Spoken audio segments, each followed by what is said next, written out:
Nashtapreshu abhadreshu Nityam Bhagavata Sevaya Bhagavat Yuttama Shloke Bhaktir Bhavati Naishtiki Narayanam Namaskritya Naram Cheva Narottamam Devim Saraswatim Vyasam Tato Jayam Udirayet Krishne Swadamo Bhagate Dharma Gyanadibi Saha Kalo Nashta Drisham Mesha Puranarko Dunoditaha Srimad Bhagavatam Puranam Amalam Yad Vaishnavanam Priyam Yasmin Paramahamsyam Ekam Amalam Jnanam Param Giyate Tatra Jnana Viraga Bhakti Sahitam Naishkarmyam Vishkritam Tachrinvan Supatan Vicharana Paro Bhaktya Vimuchyen Naraha Shlokam Ekam Tadardam Va Param Padardam Eva Va Shravan Yonu Shunayat Punat Yatmanameva Saha Sarva Vedanta Saramhi Shri Bhagavatam Ishyate Tadrasamrita Triptasya Nanyatra Syadrati Kochit Krishna Tulya Bhagavata Vibhu Sarvashrai Prati Shloke Prati Akshare Nana Artakai Adi Madhye Ante Bhagavate Ekai Vishnu Bhakti Nitya Siddha Akshaya Avyay Prema Maya Bhagavata Krishnera Shri Anga Tahate Kahena Jata Gopya Krishneranga Srimad Bhagavatam Mahapuranam Ki Jai. We're continuing our Bhagavad Katha, Dasma Skanda, Rasa Panchadhyaya, chapters 29 through 33. We're discussing the first verse of chapter 29. Yesterday we discussed Sri Badarayana Rovacha. Sri Badarayana Rovacha Bhagavan Apita Ratri Sharut Phulamalika Viksharantam Manaschakre Yogamayam Upashrita. Sri Badarayana Rovacha. This is the speaker, the narrator, Shukadev Goswami. Then Bhagavan, his review of yesterday. Bhagavan establishes that the hero, the Nayak, the Prem Nayak, the hero of this love story is God, the absolute truth, the cause of all causes, the supreme controller, the supreme enjoyer, the supreme supplier and maintainer, God. This is a story about Bhagavan. The narrator and speaker has been identified by his lineage to establish his qualification and authority to speak. And the hero of the love story, the Nayak, is established as not anyone of this material world, not an ordinary lover of this world, material or mundane lover, but the hero is God, Bhagavan. The same Bhagavan we worship as Vishnu, the same Bhagavan we worship as Ram, and the same Bhagavan we worship as Krishna, Gopal, Sham Sundar, Vyariju, Priyatam, that Bhagavan. And which form of Bhagavatam? Is this love story about Vishnu, or about Ram, Nrsimha, Dasavatar, other forms of Bhagavan?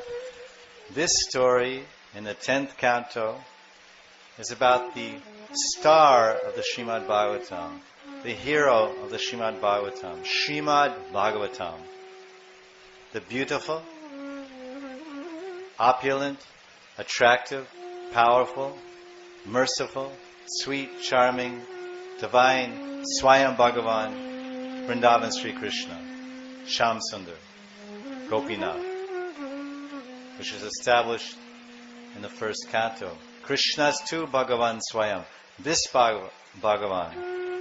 So therefore, right from the start, verse 1, and there's 170 verses describing the Raasa Lila. First verse introduces speaker and the narrator of the drama. Second speaker, the hero. The hero appears on the stage. The Rasa Mandala, under the full moon rays, going to the banks of Vamshivat, calling the gopis. What type of night was it? And the verse describes, where did this hero appear? Where did this love story take place? Was it day? Was it night? Was it inside, outside? No, it was under the full moon rays of Sharad season, the autumn full moon. And it was in nature, it was in the forest, natural setting, natural surrounding. Not on a stage like a regular drama, but a live stage, a living stage, the stage of Braj Mandal. We have a pandal with a stage. But Krishna had a pandal, it wasn't a pandal. The roof, the ceiling of his pandal was Chandrama, Purnima. And the floor of his pandal was Yamuna Rate, Yamuna Pulin, the sandy banks, the camphor white powder-like sands of the Yamuna.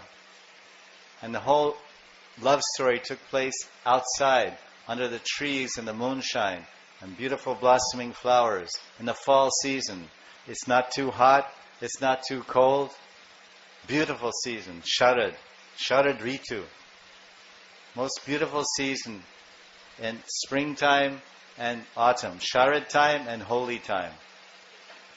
And this Falgun Maina, and this Sharad Mosam, most beautiful time in Braj. So therefore Krishna celebrates his love, his Divya Prem with all his devotees, especially at these two times of year. In the fall, he dances with the gopis and attracts all of us to join that dance, that rasa dance, that celebration of divine, sacred, pure love in the fall, the first most beautiful season. And then in the springtime, after the cold winter, then the springtime, then the flowers are blossoming, the sorso fool are opening, all of Braj is colored with is sprinkled and sprayed with a beautiful greenish, bright greenish yellow color. The mustard flowers everywhere. The whole nature is exploding with its own natural, asli holy. And then Krishna celebrates his second most wonderful celebration of love. Ho ho holy hey! Holy.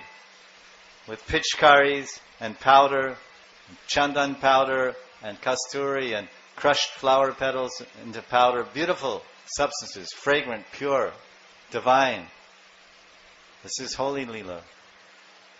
So now we're going to discuss this word Tauratri. And we asked a question yesterday, how is it that this word Tauratri is in plural? Because it seems like it's one night. On the full moon night, The English translation of 29:1 is, on the full moon night in the Sharad season, Krishna saw the rising moon, and he smelled the blossoming lotus flowers, the night-blooming lotuses, and the malika flowers, the mogra, jasmine, the bela, as they say in Vrindavana. And he felt romantic because the flowers were emitting an intoxicating romantic fragrance. And his mind turned to his pure devotees. Love attracts everyone, and pure love attracts God. Not lust, not greed. God runs far from greed, and runs far away from lust, and far away from envy. But if there's prem, we established the other day, prem is karshan. Prem is chumbak. Very interesting nature. That when the bhakta has prem, pure love for Krishna, it acts as a chumbak. And I believe chumbak means magnet. Is it right? Magnet? But how do you say kiss? Kiss, how do you say that? Chumbak. Chumba. So, we don't know Hindi so well, but it's a very interesting word here. We say magnet. Magnet attracts iron filings. Only iron filings. So Krishna is a supreme prem magnet. He is a magnet of divine prem. So when our heart becomes pure, becomes attracted, it's called prema sankarshani. Krishna prema sankarshani. Our heart acts like a huge electromagnet. Supercharged electromagnet. And Krishna is compelled, and he's pulled, and he's forced, like the iron filings run and jump on the magnet. And it appears, because of that intense attraction between the magnet and the iron filings, it feels like they're kissing each other. The iron is kissing the filings of iron are kissing the magnet. And the word for magnet in Hindi is chumbak. And the word for kiss is chumba. Am I right?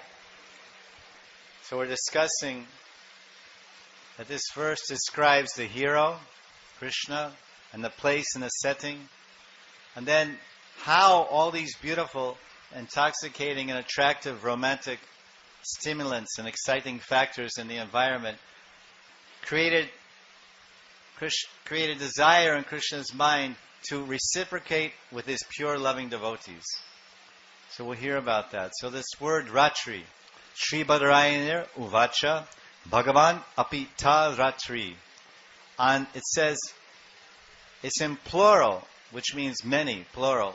It's not singular. It's not, although it's one Purnima night. One night in the month is Purnima, Purnamasi. And Shukadeva Goswami is describing that this one night, Purnima, it actually lasted for a night of Brahma. Brahma Upavrata. Long, millions of years. So therefore he uses the word Ratri. Ta Ratri, not Ratra. Ratri. This means late at night. Ratri means Rat, nighttime.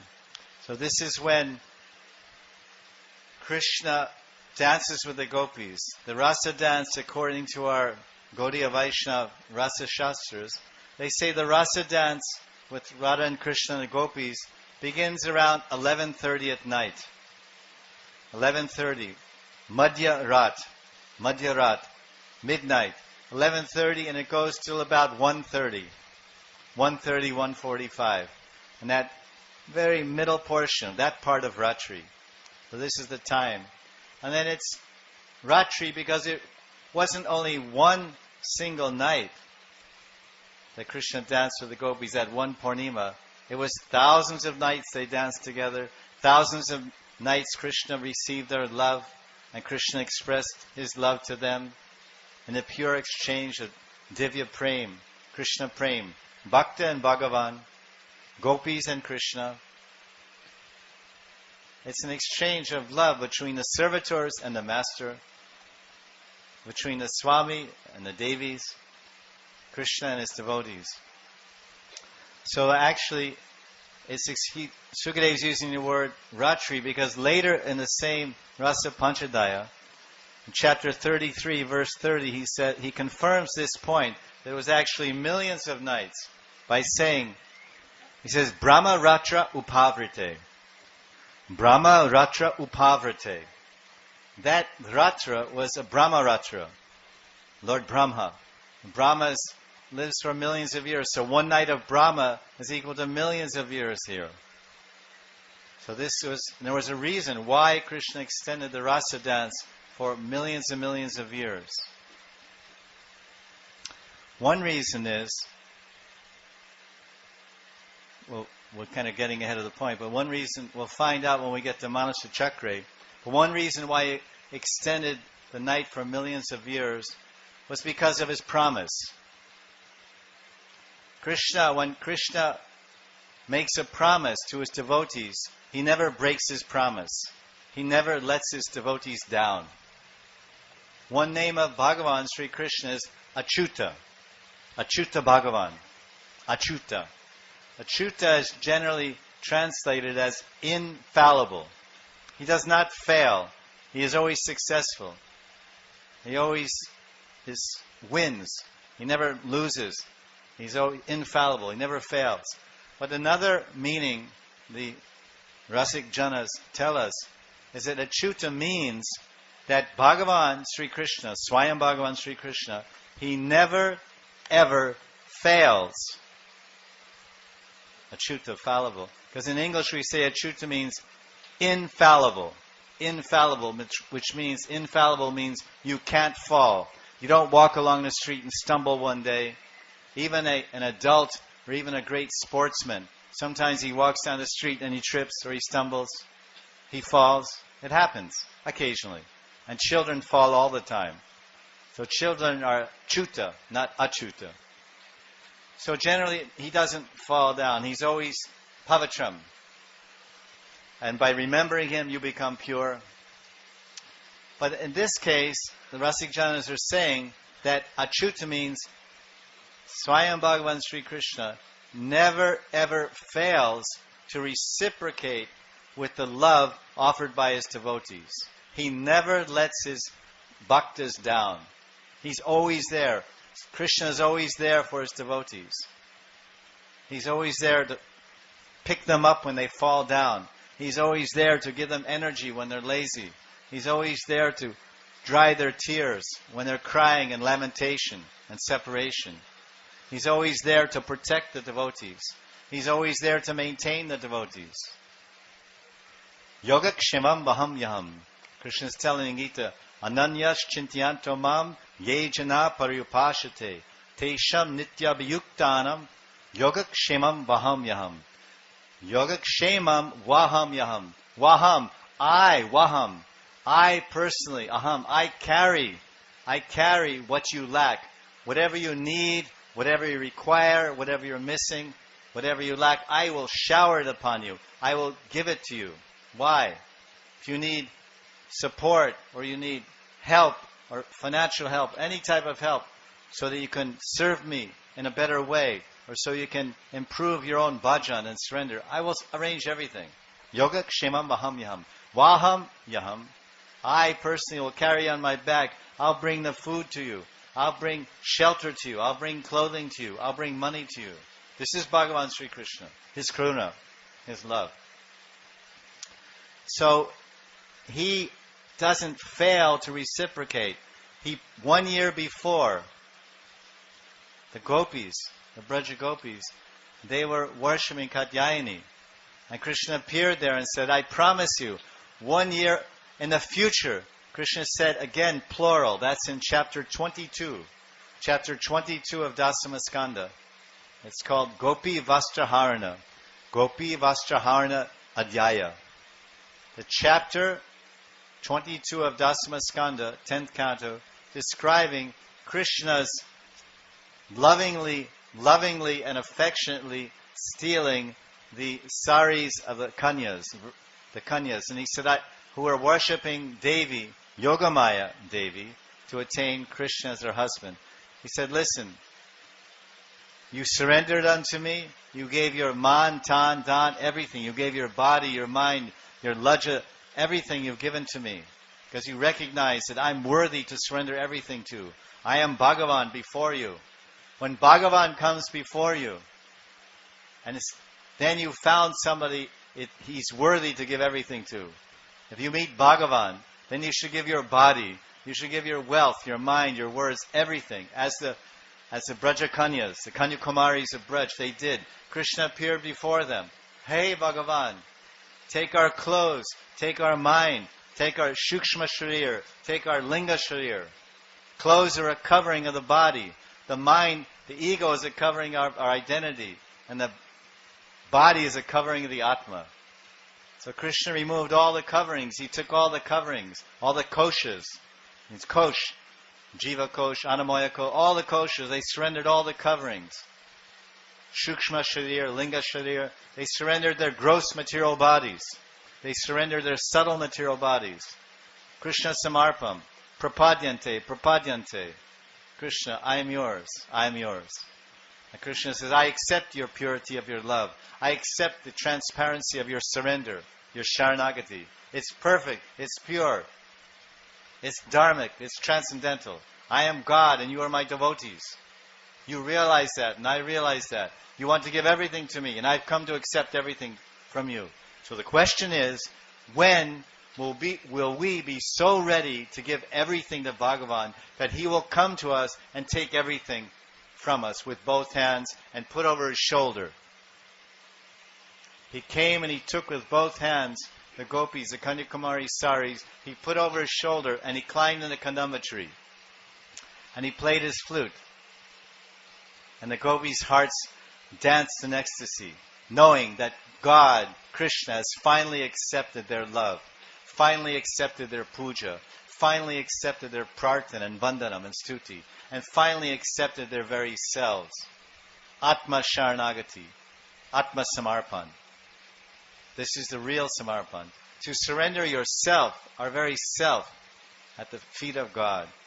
So he promised at that time, in plural, in one verse, he said, O my Brajakanyas, O my Brajakanyas, O my dearly beloved, tender, sweet, affectionate, virgin gopis, damsels, cowherd damsels of Braj, in the future nights, in the Ratri, Talratri, Bhavishya Ratri, in the future nights, plural, we will enjoy together. I will accept you fully, and we will enjoy together just like husband and wife. How happy those Brajakanyas were. So thrilled, so delighted, so comforted and satisfied that Bhagavan had accepted their love. And he offered his love in return. This is the exchange of prema. So to uphold his promise, when that Sharad Purnima came, that Sharad Utpula, yes, so beautiful. I feel romantic. I feel amorous desires. Oh, I remember. Manasa, Rantam Manasa Chakre. Manasa Chakre. My mind is turning because our mind turns in three directions. Everyone's mind, man, has teen dig. Sometimes our mind is turning to the past. And we dream. Or if we're not dreaming, we think. Consciously think and jagran, chinta, jagran. We're awake and we're thinking about the past and we lament. I was so handsome. My hair was beautiful, reddish brown. And now it's white like straw. And I lament, oh, where is my youth gone? And I was so intelligent when I was young. And I was at toppers, but now I can't remember anything. I'm faltu. So we lament, oh, I was great, and now I'm nothing. Of course, that's illusion also. And then our mind turns from the purva, let's say past. How do you say past? Anyway, whatever. Our mind turns from the direction of looking towards the past, then it looks towards the present. Yes. 7 steps to success. 1, be confident. 2, always smile. And 3, always say, no problem. Yes, sir, it will be done, no problem. And 4, if you lose all your investment, keep smiling. 7 steps to success. But Krishna tells 1, 2, 3, 4, 5. In Bhagavad Gita, Krishna tells 5 steps to failure. Krishna tells, he's written a book, 5 steps to failure. Step 1, step 2, step 3. What are the 5 steps to failure? First one, Janma. Second one, old age. That's the second step. Third step, disease. Fourth step, dukh, suffering, unhappiness. Fifth step, dosh. And the last, what is it? 6? How many we got? Is it 5?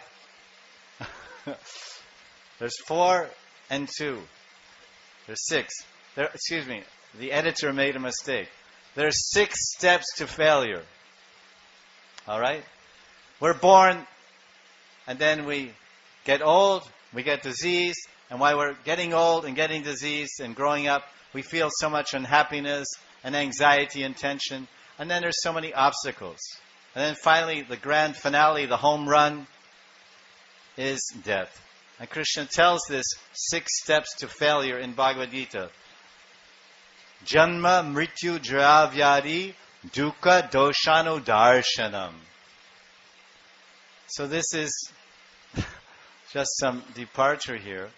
But Krishna is Achyuta. He never fails to uphold his promise to his devotee. There's one verse from the Upanishads where Bhagavan Sri Ramchandra, he says, if anyone comes before me, before my murti ke samne, Shri Ramji, Thakurji Shri Ramji ke samne, in front of the murti, and he prays to me with all sincerity, oh, hey Bhagavan Sri Ramchandra, from this day forward, I've been very, very bad. I've been so sinful and so greedy and angry and bad. But please, I promise you, I'm taking sankalp. I'm promising you, taking a vow. From this day forward, I'll never, ever, ever again do the wrong thing. I will never forget you and always chant your name, Shri Ram, Shri Ram, Shri Ram, Shri Ram. And remember you and read Ramayana and read Ramcharitamanas and speak about you. I'll do all good things to everyone. I'll be charitable and generous and kind and loving and affectionate. I promise from this day forward, oh Bhagavan, hey Bhagavan, I am yours, I am yours, I am yours. And what does Ramachandra say when someone comes before him and speaks like that, reveals his heart and speaks his mind? He says in this verse, if anyone comes before me sincerely, heartfully says this, then I will accept that devotee, and I will protect him through his whole life and take him back to the spiritual world, Ayodhya Dham, to serve me eternally. That's the promise of Ramchandra. So Krishna is also Bhagavan, Swayam Bhagavan. So he promised the Kanyas, in the future nights I will enjoy with you like a husband. When he saw the Sharad Purnima, he thought, yes, my mind is turned, as our mind turns in 3 directions, to the past, which we mentioned, and our mind is looking in the direction of the present. Age, or whatever say, now time, Abi dig, now time, the present time, here time. Oh, 7 steps to success. What do I have to do today? Daily planner, weekly planner. And then our mind turns to another direction, Bhavishya dig. And then we do vichar, we consider about the future, we make future plans, 5-year plan, 10-year plan. So our mind is turning in 3 directions.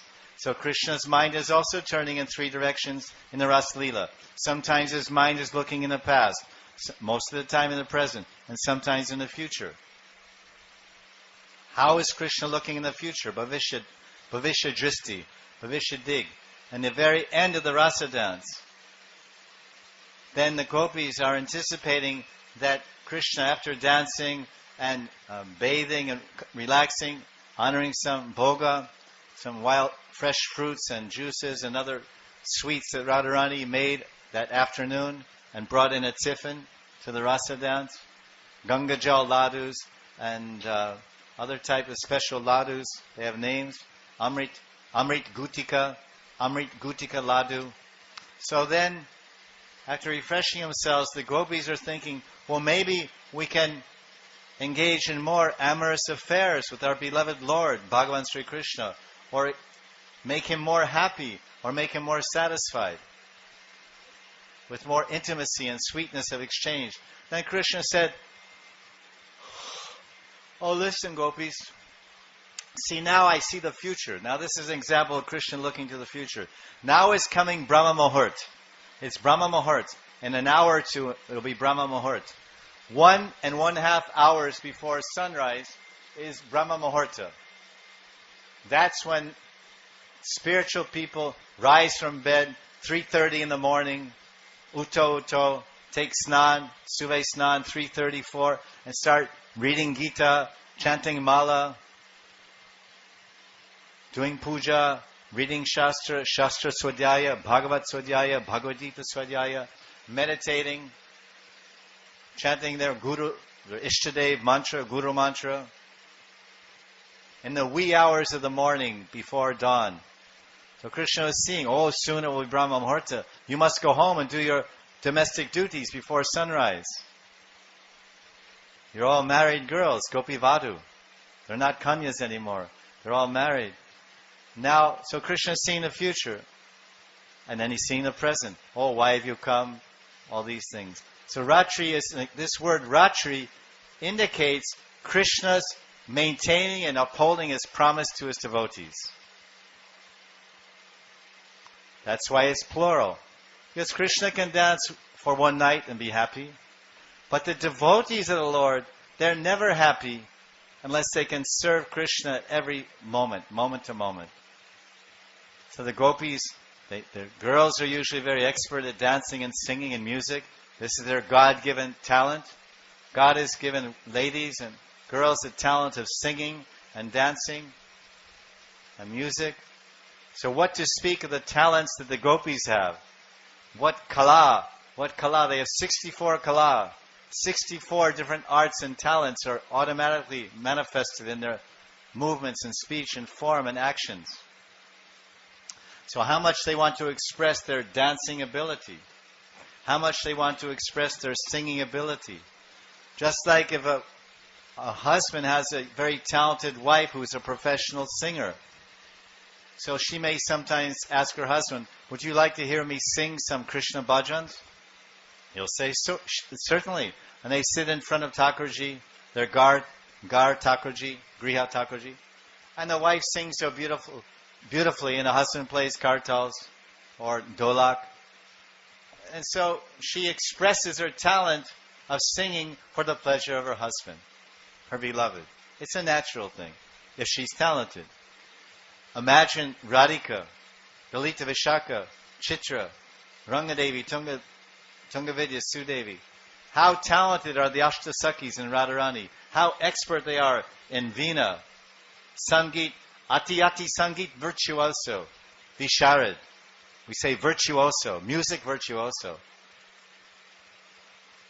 And singing, when Radharani opens her beautiful lotus mouth and starts singing, it makes all the cuckoos, all the koils, they fly into the forest. Oh, all the parrots, all the tota and koil, the parrots and cuckoos who have such beautiful voices.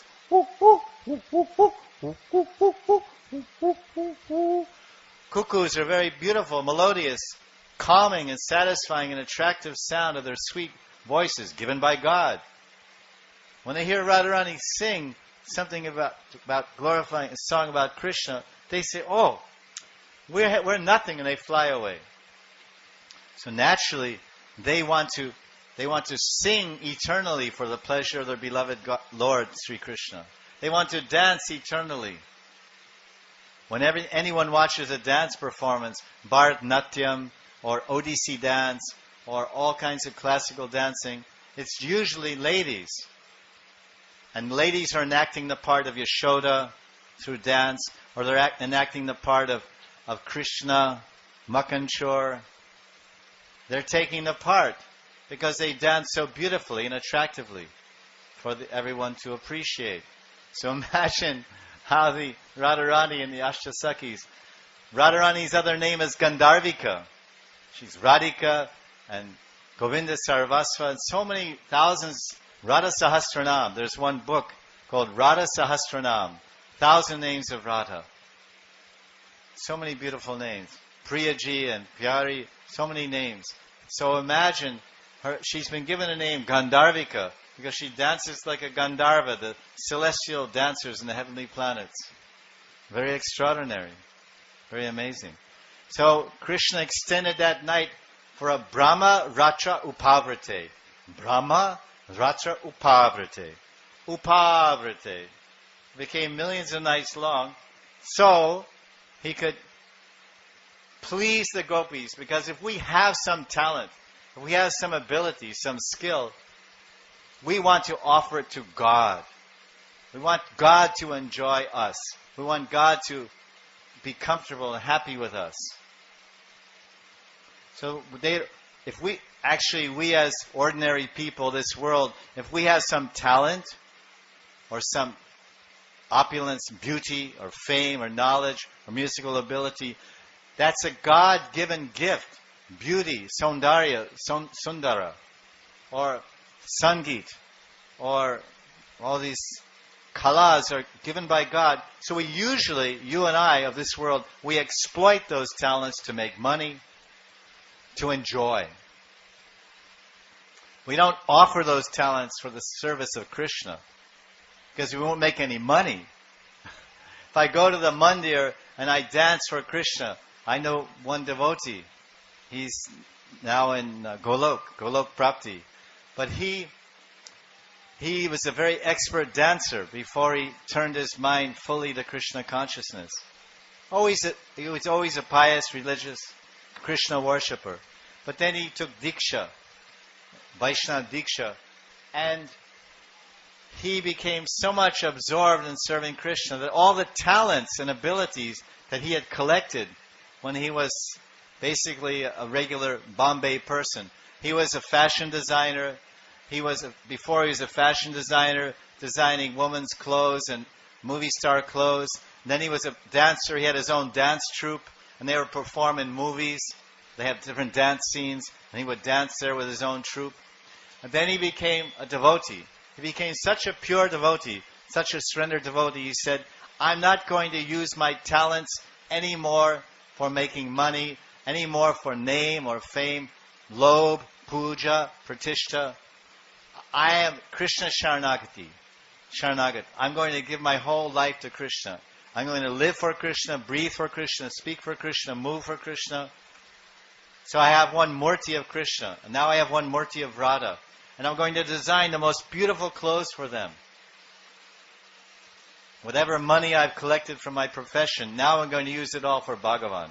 Man, tan. Many people say, yes, man, tan, Krishna Samarpan. I'll give my mind to Krishna. Yes, I'm always chanting Hare Krishna in my mind. Man and tan, I will give my body to Krishna. I will do pranams. I will go to the mandir and I will offer pranams.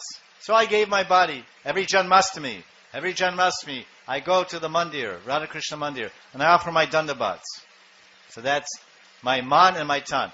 Dan, that's a little too near and dear. But the actual phrase is man, tan, dan, Krishna Samarpan. Money, body, wealth, everything offered to Krishna. So this devotee did that. And then he would come to Radha-Raman, to Vrindavan. And once he quietly entered the mandir in the evening time. No one was there. One tabla player was there, by chance. They're usually there. And one flute player, bansuri. And one harmonium player. And they were playing some ragas. Some beautiful Vedic ragas for the pleasure of Radha-Ramanji, Shishi Radha-Ramanji, Vrindavan mein, Nidhiban, Pas. So then he was inspired. So he had his dhoti and his kurti. He had a small chadar. So he took his chadar. I was with him, and he made a pagri. Pagri means turban. he tapped a little white, like chadar we wear, and he tied around his head real expertly. It looked so pukka. And then he tilted it a little bit to the side, like not just like an army soldier, little tilted. And then he made Dandavat Pranams. For a long time he was offering prayers. Prarthana, Thakurji Prarthana, on the floor of the mandir. And I was simply taking darshan. I was sitting, watching, listening to the ragas. Darshan Radharamanji. Then my friend, he started dancing. And I didn't know him that well. I didn't know that he had this talent. And he was dancing and dancing and went on for a long time. As long as that darshan was there. This is the last darshan, and then the doors close, and then there's Thakurji takes rest. His Swapna Lila. 45 minutes, 1 hour or so. And it's just dancing and all Vedic mudras and so beautiful. So beautiful. And then afterwards, the Pujari came down from the altar. He said, "What is your name? And where do you live?" He said, "Can you please come regularly and dance for Radharaman? We will pay for your travel up and down to Vrindavan by air or AC train. And you can stay in our guest house, Radharamanji guest house. And every day, morning, noon, and night, you can take Radharaman Mahaprasadam." Bhagavan Sri Krishna ki. So he gave up his dancing for, let's say, Maya and money, and started dancing for Krishna and the devotees. And he gave up his making dresses and fancy wedding dresses for movie stars and wealthy people in Bombay, and started making beautiful poshak, beautiful poshak for his murtis, beautiful shringar and dresses. Only in his house, then people would come, the bhaktas would come to take darshan of his beautiful deities. Madan Mohan, Shri Radha Madan Mohan. And then they would go back to their temples, and they would go here and they would go there and say, "Oh, I saw such beautiful shringar. You must come and see." So they would go and say, "Oh yes, can you make some shringar poshak for our deities?" And pretty soon he had a whole entirely new career, not making dresses for women in Bollywood. He was making dresses for Radharani. Radharani ki jai. So, and they were giving money to buy the outfits, and they're beautiful outfits. His Shringar Seva, his Radha-Krishna Thakurji Shringar Seva became so famous that the number one temple in all of India, the richest, most famous, one of the oldest deities in South India, in Tamil Nadu, Venkateshwar, Sri Venkateshwar Balaji, the famous Balaji. The Pujaris came to visit my friend in Bombay, and they stayed with him for 1 week. They lived in a hotel, and they came in the morning, they watched him morning to night to see his puja, his standard of bathing and cooking and everything. Then afterwards they said, "You're a true Brahmin. You're a true Bhakta. You have pure behavior, Shud Achar and Shud Bhav, Shud Krishna Bhav. You worship your Radha and Krishna like a gopi. You're certainly in Gopi Bhav. And we worship our Venkateshwar, our Balaji, Sri Vishnu, our Govinda. Govinda, Govinda, Govinda. Govinda, Govinda, they say. When you go and stand in line to get darshan, we've been several times to Balaji. They say, Govinda, Govinda, Govinda. Govinda is Krishna. They said, you passed the test. You have the bhav. Divya bhav, transcendental bhav. You have the mood, the bhav, the feeling, and the purity, and the expertise, the art of dressing. Now, you make outfits for Balaji. But before he could do that, then his deities, they said, listen, your work here is done. Now you come to Golok. So then he entered Samadhi and Golok Prapti. So now he's making dresses for Radharani in the spiritual world. Jai Jai Shri Radhe. The point is, Ratri. Krishna extended the night for millions of years because he wanted to accept the kala, all the artistic abilities and talents of those Kanyakumaris that he promised the year before, and all the Nityasiddha Sakhis like Radhika and Lalita, Ashtasakis. And they could show their beautiful shringar. In fact, he would even help them get dressed. That we'll find out later. They were dressed so beautifully, but sometimes they would forget one earring or forget some kajal for different reasons, which we'll find out. And then Krishna would do the finishing touches. Add the last touch of kajal, put on the earring, put on the bangle. And they wanted to show most, because it's a rasa dance. It's a rasa dance. So they wanted to show their rasa natyam, their rasa-filled, rasa-purna natyam, their rasa-filled dancing. People can dance like we dance like monkeys, right? We go to the disco, hoo-ha, hoo-ha. Right? But when the gopis dance, they don't dance like monkeys jumping and like this and that. So it's all ras. What type of ras?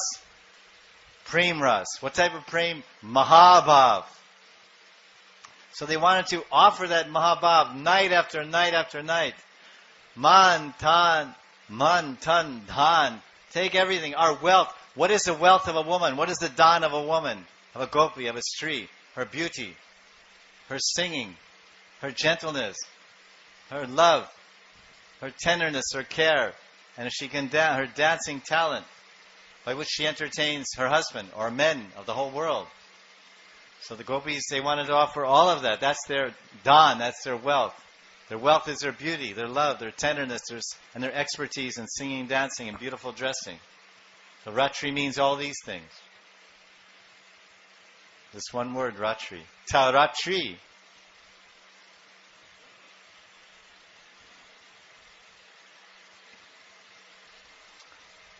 Ratri in our India, our Vedic culture, the original culture of India, everything was based on Vishnu, the Supreme Lord, the personality of Godhead. The oldest books in India, the oldest sacred books, Rig Veda, Atharva Veda, Yajur Veda, Samaveda, they talk about Vishnu. There's one verse from Rig Veda. I'll give you an example. We're speaking about the oldest spiritual books on the planet, the oldest sacred scriptures, the Sanskrit Veda of India. They're thousands and thousands of years old. The Vakya, the Vani, the Siddhanta, the Tattva is actually millions of years old. And it was spoken, it's called Shruti. Shruti, the original spiritual books of India, it's not something written down 2,000 years ago or 3,000 or 5,000. The knowledge was based on Shabda Brahman, hearing, remembering, committing to memory. Shruti Dhara. In Satyuga, in the ancient Indian culture, there was something called Shruti Dhara. Dhara means to hold. Shruti means sound. In this case, spiritual sound. Shruti Dhara was a description of a human being. A man, a Brahmin, Pandit, a woman can be. They had such developed buddhi, intelligence and brains, they could hear something from guru, from teacher, and commit it to memory and remember it for life. Shruti Dhara. So they didn't require to write anything. So this ancient knowledge of Veda, the knowledge of Gita, was spoken millions of years ago to the sun god. Vivishwan Manave Praha. Vivishwan Manave Praha. Krishna is telling in 4th chapter of Gita. Hey Arjun, you're a king, you're a Kshatriya. I also gave this knowledge to another king, Suryadev, the king of the sun planet, 120 million years ago. Excuse me, sir. How old are your religious books? Oh, my religious book, it was written 2,000 years ago. My religious book was written 3,000, 4,000 years ago. Acha. My religious book, I'm Indian. I'm from India. We have books called the Vedas. These are our books of religion. Our books were written 120 million years ago. Written means spoken. Knowledge was given by oral transmission. hearing and speaking. Like Gita, Krishna tells Arjuna, Tat Shrinu. Tat Shrinu. Arjuna, Tat Shrinu. Tat, that, this. Hear. Just hear what I'm saying. I'm telling you about Karma Tattva, and Gyan Tattva, and Yoga Tattva. I'm telling you about Bhakti Tattva. The Bhakti Marg, and the Yoga Marg, Karma Marg. Have you heard that? Have you heard that? What do you think? You accept it? Yes, I accept everything you said is perfectly true. Now I'm surrendered to you. So knowledge was given by hearing and speaking, and then books were written. So those original books are mentioning Vishnu. There's no concept of Sayujya Mukti. This is a very new thing. The Advaitin philosophy that's so vastly present in India started about 2,000 years ago with Adi Shankaracharya, worshipping Brahman. Brahma Sayujya Mukti. Nirvashesh Brahma.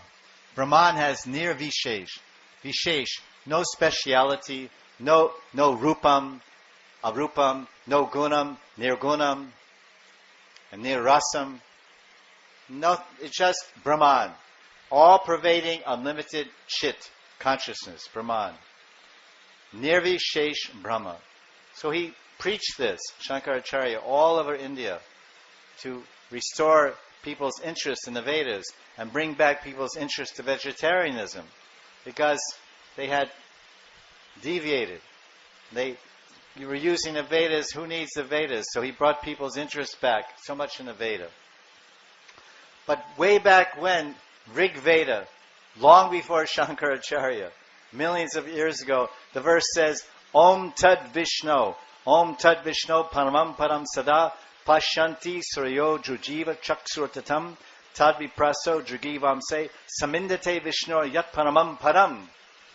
Vishnu, 2 times Vishnu. Vishnu is God, the person, the personality of Godhead, Narayan, and his wife, consort, Lakshmi Devi. Lakshmi Narayan, Lakshmi Vishnu. So the original Vedic religion, from millions of years ago and thousands of years ago, all the kings, all the Banyas, all the people, Brahmins, Kshatriyas, they are all Vaishnava.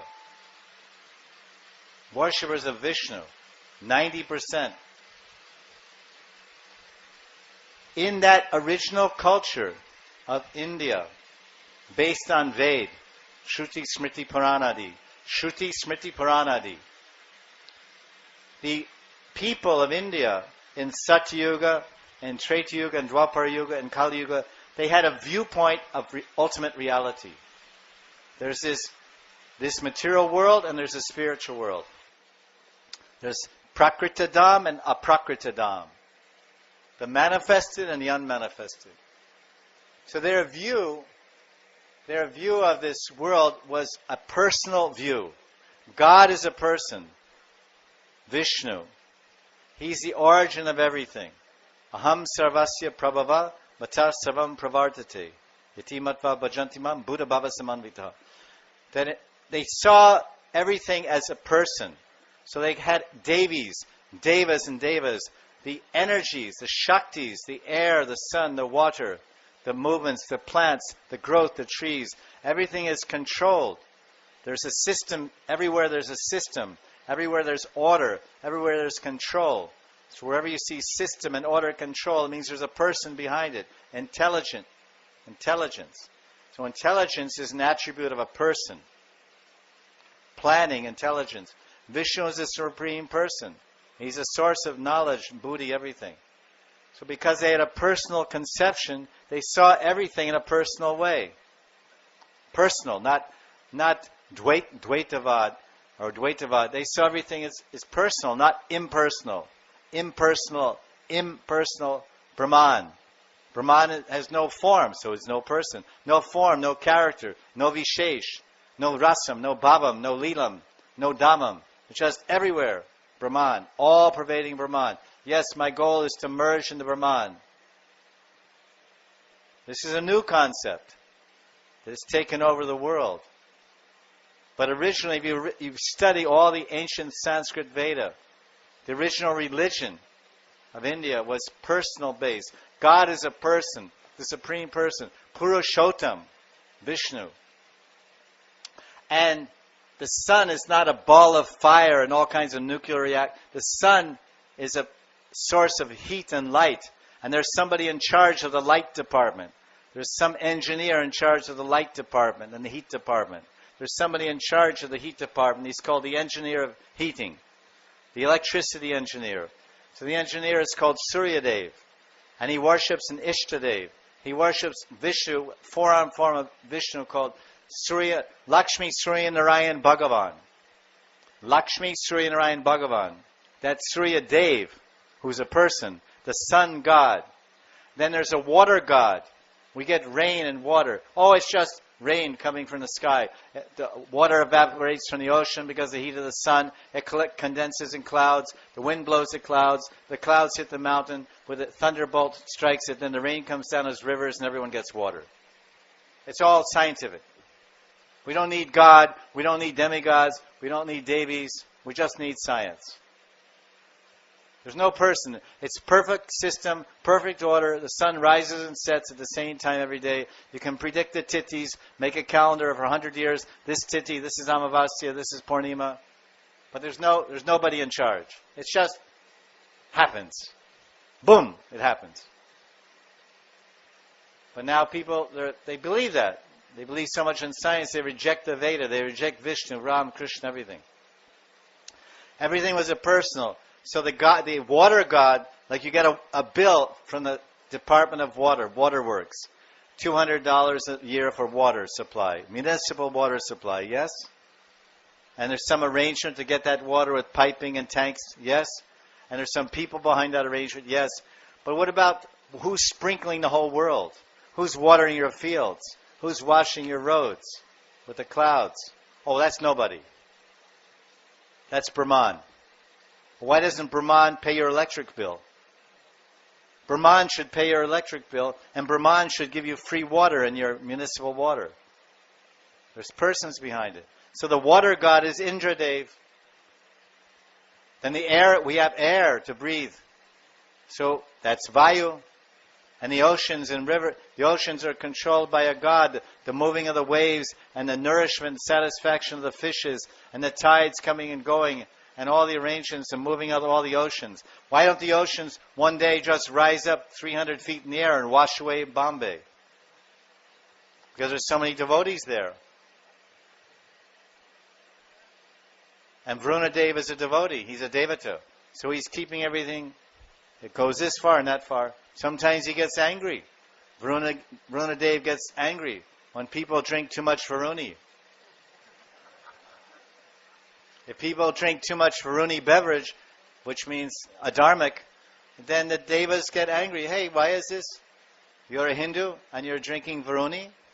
You should drink mango shake, lassi, garam doodh, Torah, almonds and cashews mixed in, little keshar. Varuni is for the Rakshas, not for the human being. So he gets angry and sends a big wave here and there, and then everybody thinks, well, wait a minute. That ocean, which scientists are saying will never rise up, has suddenly risen up and washed away our village. The scientists said will never happen. Which proves again and again that the scientists are not in control, but Ishvara Parama Krishna is in control. Ishvara Parama Krishna Satchidananda Vigraha Anadir Adir Govinda Sarva Karana Karanam Govindam Adi Purusham Tamaham Bhajami. Brahma Stuti, Lord Brahma. He's the controller, not me, Brahma, not Shiva, Shiv, Indra, the supreme boss. We have so many ministers in India, but there's a Pradhan Mantri. There's a Mukhya Mantri and there's Mantris. Ministers, Pradhan, the chief minister. The chief minister of the whole universe is Bhagavan Sri Krishna. The point I'm making here is everything is personal, and that's a fact. although we ignore it and don't care anymore. It was always personal because the source is a person and all the devas and devotees are persons and they're controlling everything in a personal way. And it always will be personal. We may become impersonal, we may act like machines and be mechanical and reject the personal arrangement and to decry and deny the person behind the energy. If there's energy, there's a person. I have energy, but I'm a person. You have energy. The energy of creating painting or whatever energy, you're a person. We can deny it, but the fact remains. God is a person, and this whole reality, this whole material and spiritual world is moving on the basis of consciousness, Chit Shakti, in its various expressions and permutations according to where that Chit Shakti manifests. If it manifests in Paravyam, in Vaikuntha, it presents itself in a particular way, and it moves in a circle of love and nourishing, loving relationships with Bhagavan. If that Chit Shakti of consciousness moves in this Prakrit Dham, in this material world, then it moves to keep people alive and engage in their karmas. And in other words, the background of everything, the substratum of everything in this world is consciousness, not matter. Chit, not Prakriti. Therefore, everything's personal. So the word Ratri in this verse, this is Hindi of the verse. Shri Badarayani Ravacha. It's English. Looks like Hindi. Is that Hindi? Oh. It's English with Hindi font. Why don't you make it in Hindi with English font? Not possible. It's on the screen here. For the audience, we're broadcasting the verse so they can see it. So Shukamuni is saying, Vyasa is saying, Shri Badarayanir Uvacha, then Bhagavan Apita Ratri, plural. So as I mentioned, everything's personal. So, Ratri, nighttime, there is a Devi. There is a goddess, a celestial goddess who is in charge of the night. The night queen, the queen of the night, Ratri Devi. And she's in charge of the evening. And whatever she does, she makes everything dark, mysterious, difficult, whatever. Or maybe for some people the darkness is romantic and exciting. For some other people, Ratri becomes fearful because the darkness creates fear and trepidation. I may get robbed. My house may be robbed by a chor or a thief. So there's Ratri Devi. So the Acharyas are saying that this goddess of the night, there's all kinds of inner meanings.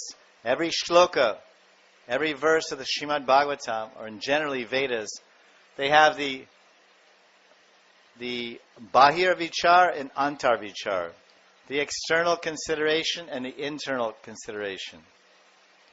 The concept in Vedic literature is called Paroksha, Parokshavad. Parokshavad means indirect. In this verse, something else is being said. What we say in English is, read between the lines. The writer is writing something. But there's a phrase, you have to read between the lines. What is the literary meaning and what is the implied meaning? You understand? Implied. So implied meaning in Sanskrit is parokshavad. Parokshavad. The indirect meaning. For example, later in this Raasa Lila, Krishna says, "Oh gopis, swagatam, swagatam, swagatam. Why have you come? Why have you come here? Oh, this is not a safe place. You should run home to the protection of your houses and your husbands. This is not a safe place." That's what the verse says. Krishna is telling them, go home.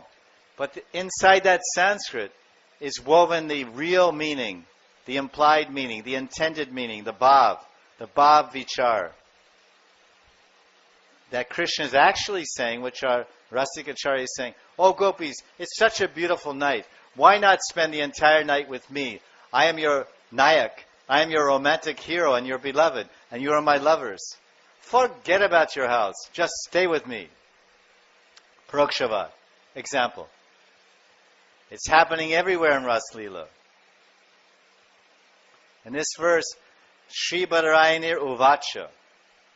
Then Bhagavan Apita Ratri. Ratri means night, and so many nights I established. Another meaning, Ratri means a Devi, a celestial goddess. Ratri Devi. The imagery here is, and it's not in singular Ratri, it's in plural. Why? Because this indicates that Krishna, the next verse, part of the verse says, Shard Utvala Malika. It says in the Shard season, that full moon of the Shard season, Shard Purnima is the night of the Rasa dance. So the imagery here, what the inside meaning is, which our acharyas say, Ratri means celestial damsels, because it's plural, not one. Celestial damsels, beautiful girls, the most attractive girls. And Ratri means they're a little mysterious because they come out at night. Ratri Devi comes out at night. She's not there in the daytime. Another Deva is in charge of the day. But Ratri Devi is in charge of the night. So she's mysterious. The night is mysterious, enchanting, romantic. And Ratri Devi is in charge of all those features of night. So Ratri Devi is in plural because it represents another entire group of celestial damsels, beautiful goddesses of the night, queens of the night, that are mysterious, that are beautiful, ladies like Ratri Devi, and they're enchanting, and they're romantic. And who are they? The Braja Gopis. So Taratri means those nights, means with those gopis. It says Taratri. Those Taha, those Ratri, those nights means those gopis. Those pure devotee gopis, those Nirmal Vishuddha Premi gopis, the Premi Bhaktas, the gopis. That's when Krishna saw the evening Ratri, he thought, yes, the gopis. So this is a very nice, that's why it's in the feminine gender. The word is feminine, Ratri, and indicates the supreme females, the Braja Gopis, the Braja Ramanis, who are going to come out on this Purnim night and dance with Krishna. It is also told that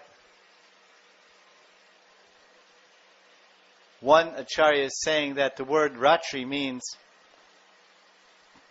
not only Ratri Devi, because she's one goddess of the night, but there are also many, many different devas or demigods, male demigods, that are also in charge of the night.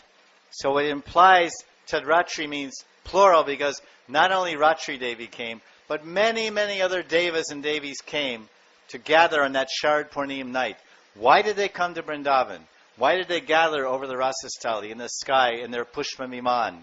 They were in their Pushpa Viman, their flower airplanes. So many devis and devatas, Apsaras and Apsaris and Apsaras and Gandharvas and Gandharvis, and so many devas and various goddesses and gods of the night. Why did they came? They came to render service to their Lord. Krishna Das, Swayam Bhagavan Sri Krishna Das, Das and Das. They're all servants of the Lord. All the devas are called Sura, and the Rakshash, the Gnostic atheists, are called Asur. They're not godly, ungodly, Asur. Sur means godly. So they all came. So Ratri means, it's in plural to refer to many, many different demigods came to render service for the pleasure of Krishna and all his beloved gopis. Because they wanted to get a chance. Oh, this is a huge happening. This is a big happening here. This is the event of the century.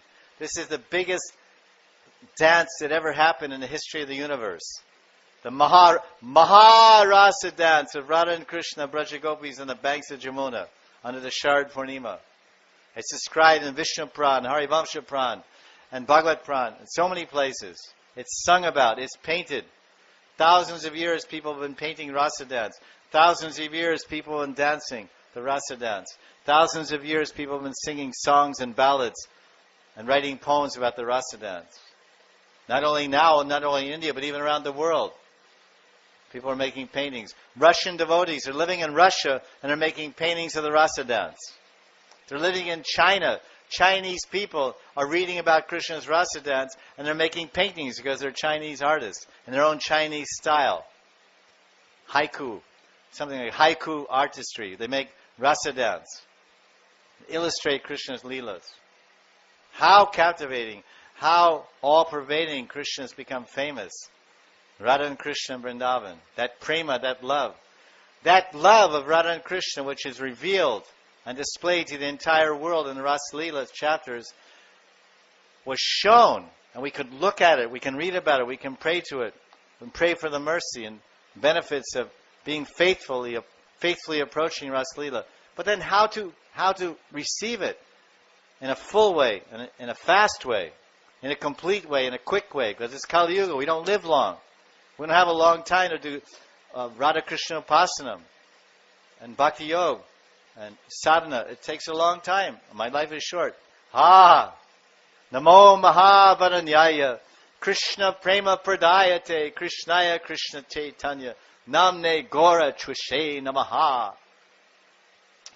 Out of their love and compassion, that Shringar, Mahaprem, Shringar Rasaraj Sri Krishna, that Mahabhavati Radha, Mahabhavati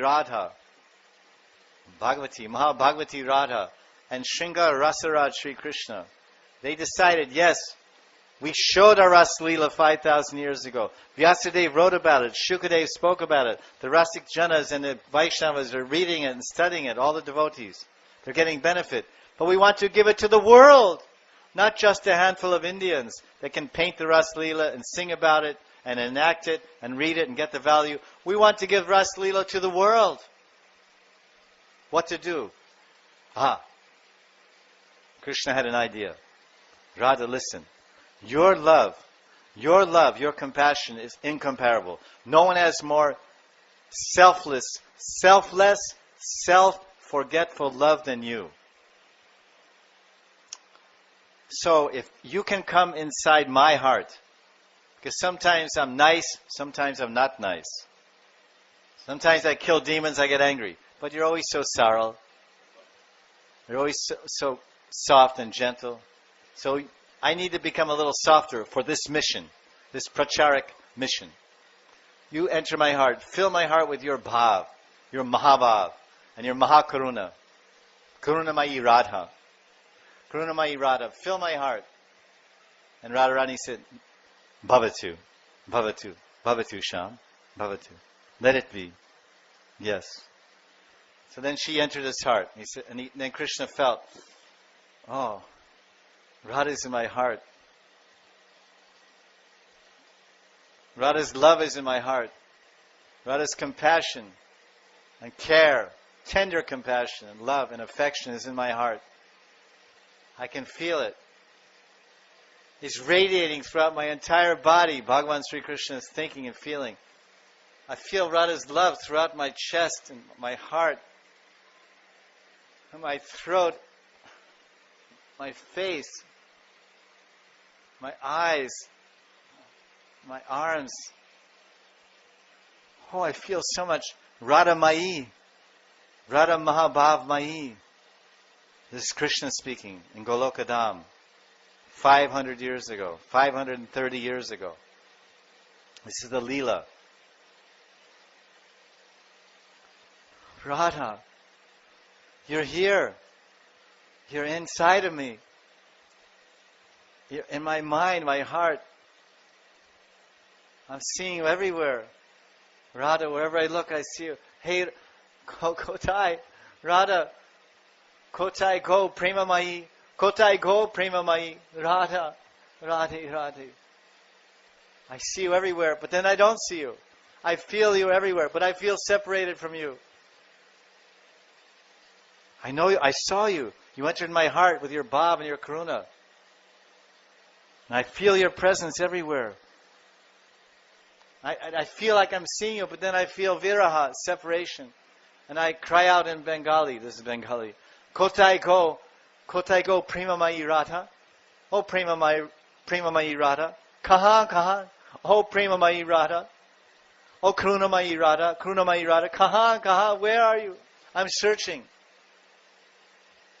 And then as Krishna was thinking and feeling like this, the omnipresence, the prabhav of Radharani's Mahabhav and Karuna flowing through his body and his limbs, then he was so much preoccupied with seeing Radha in his mind's eye, his antarjristi, his manodristi, and his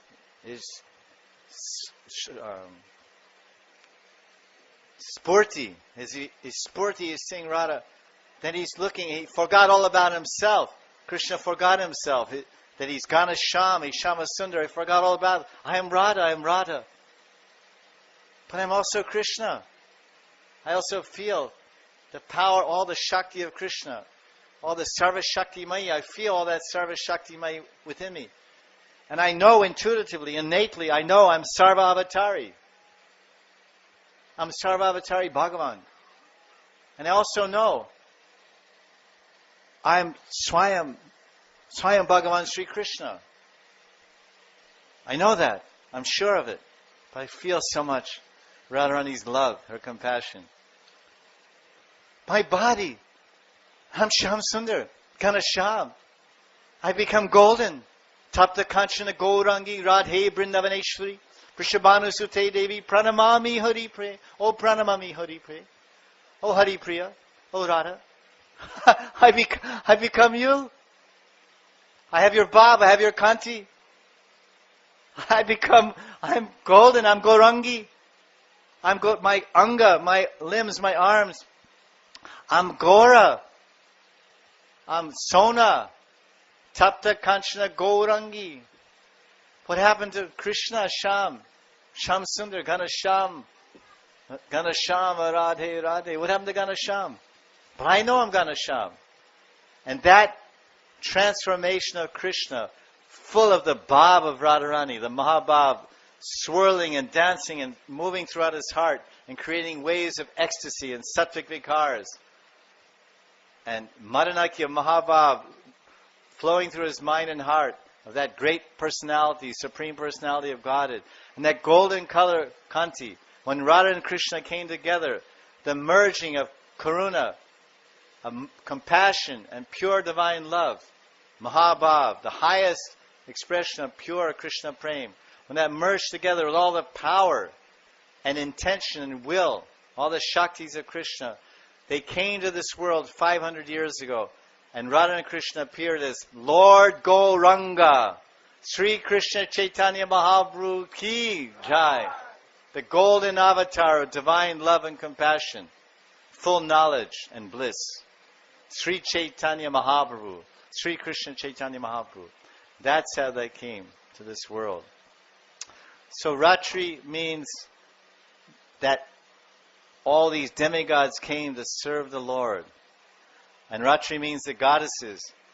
Many what it means is Krishna Chandra. Krishna's name is Krishna Chandra, Vrindavan Chandra. So the full moon is rising. So the rising of the full moon over Vrindavan and Sharad Purnima in Ratri Kal represents the rising of the full moon of Krishna's face before the minds of the gopis. When the gopis, Krishna saw all these romantic stimulants and excitants, udipan, smelled the flowers, saw the rising moon, felt the gentle breeze from the Yamuna. He was in Nandagown. His mind turned. So then, when his mind turned, the gopis also saw the full moon. The gopis also smelled the flowers. And the Braja gopis were thinking, especially the Kanyakumaris, they were thinking, tonight, will this be the night? Will this be my lucky night? Will this be the luckiest day of my year? Will my pati, will my Krishna pati that stole my clothes a year ago and promised to dance with me in the future nights, is this that future night? It seems, maybe it is. I feel like something's going to happen. I feel that my left side is twitching. My eyelid is twitching. Some Mangala Chinna, auspicious sign. Something good is going to happen. So then as they saw, the gopis are also seeing, because they're the heroines, but we haven't met them yet. We know about Bhagavan the hero, and we know about the setting and the place and the time. Kaladesha Patra. They're also feeling romantic. So then when the gopis looked out of their houses in Barsana and Yavat and other villages near Barsana, they saw the rising moon of the Sharad season and the reddish sky. And they immediately remembered, when they saw the rising moon, they didn't think of Chandradev and Chandrama. They say, those are the reddish cheeks of Sham. See that? Oh, Sakyong, Dekho. See that reddish hue of the moon. Sometimes the moon is looking so red when it rises in the evening sky, in the clear skies in the village, here in Braj or Radhakund. Hey, gopis, what do you think? Are you thinking what I'm thinking? Yes, I'm thinking what you're thinking. This looks like the beautiful face of Krishna Chandra. And that reddish is like the red in his cheeks, that when he dances, remember? This is the Nityasiddha gopis. The Kanyas don't know. But this is Radhika and her Astasakis who have so many dances. The Kanyas are anticipating this is the first night. So they see the rising moon and they think, oh, that's Krishna's face, Krishna Chandra.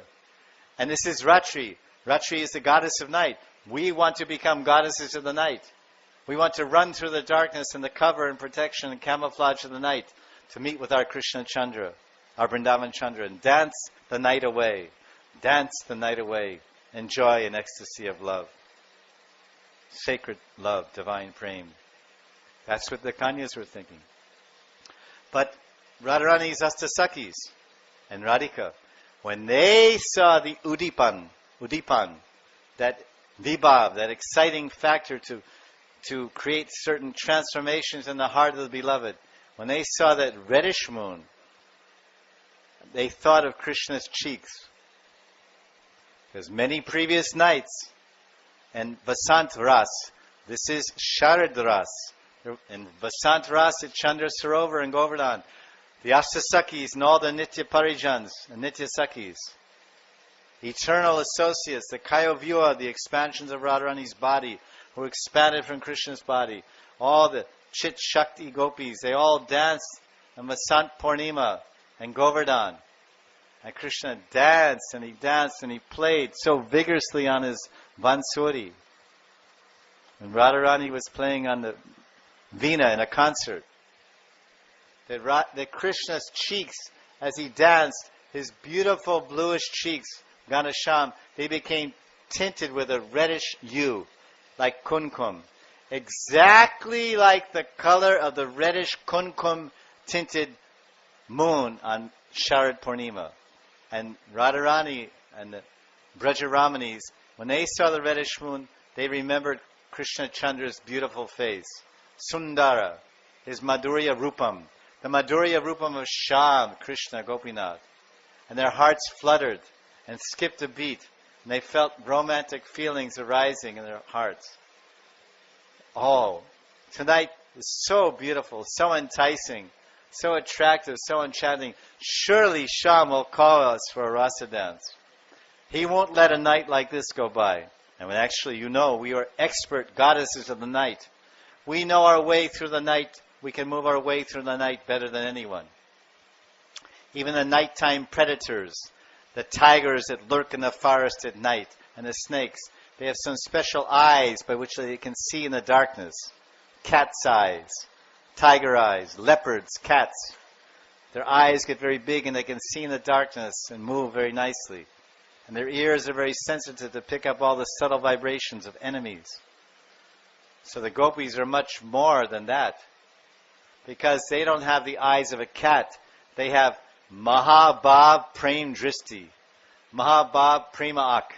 So when the nighttime comes, the stroke of midnight, and the gopis run out for Abhisar to meet Krishna on a journey of love, then their eyes can see everything. Every creature, every little gully, Prem Gully, Man Gully, Dan Gully, tiny, tiny little footpaths going through the forest. They don't miss a turn, they don't miss anything. Perfect navigators. And the gopis' ears are very sensitive, very finely designed and shaped and very thin and beautiful. They can pick up the most subtlest of vibrations. So if any superiors or someone may follow them or someone may come after them, they can hear, oh, my mother-in-law is coming after me? I better run faster. Obviously, the mother-in-law doesn't leave the house. So this is their ability to run through the night as goddesses.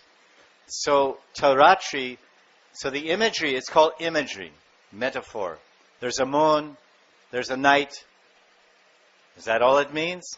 This is Rasa Shastra. Param Rasa Shastra Srimad Bhagavatam. And the essence of all rasa is Raasa Lila. It's called Raasa Lila. All the Leelas in the 10th canto are ras. Dwarka ras, Mathura, it's different kinds of rasas. Gona ras, Mukhi ras, Vatsalya ras, Vira ras, Adbhuta ras, Vibhatsa ras, Hasya ras. So many rasas, primary and secondary, moving together. It's a Rasa Shastra. But you understand, we should understand from verse 1, that Krishna, the transcendental God of love, Prem Purushottam, Leela Purushottam, Krishna. He's the absolute truth, the cause of everything. He's very romantic and very intimate and sweet with his pure devotees. Very near and dear. They can see God. They can feel God. They move with God. They serve God everywhere. So therefore, every verse of the Raasa Lila, the 170 verses, is all about the exchange of Madhurya Bhav. Pure love, prema, Krishna prem. The Premi Bhakta and the Premi Bhagavan. So each verse you'll find, every single verse of Raasa Lila, you'll find Krishna and the gopis in the imagery. It's night, yes, but night means gopis. It's moon, yes, it's moon, but it means Krishna Chandra. So now it's not a moon, it's the face of Krishna. Now it's not the goddess of night, it's the goddesses of love.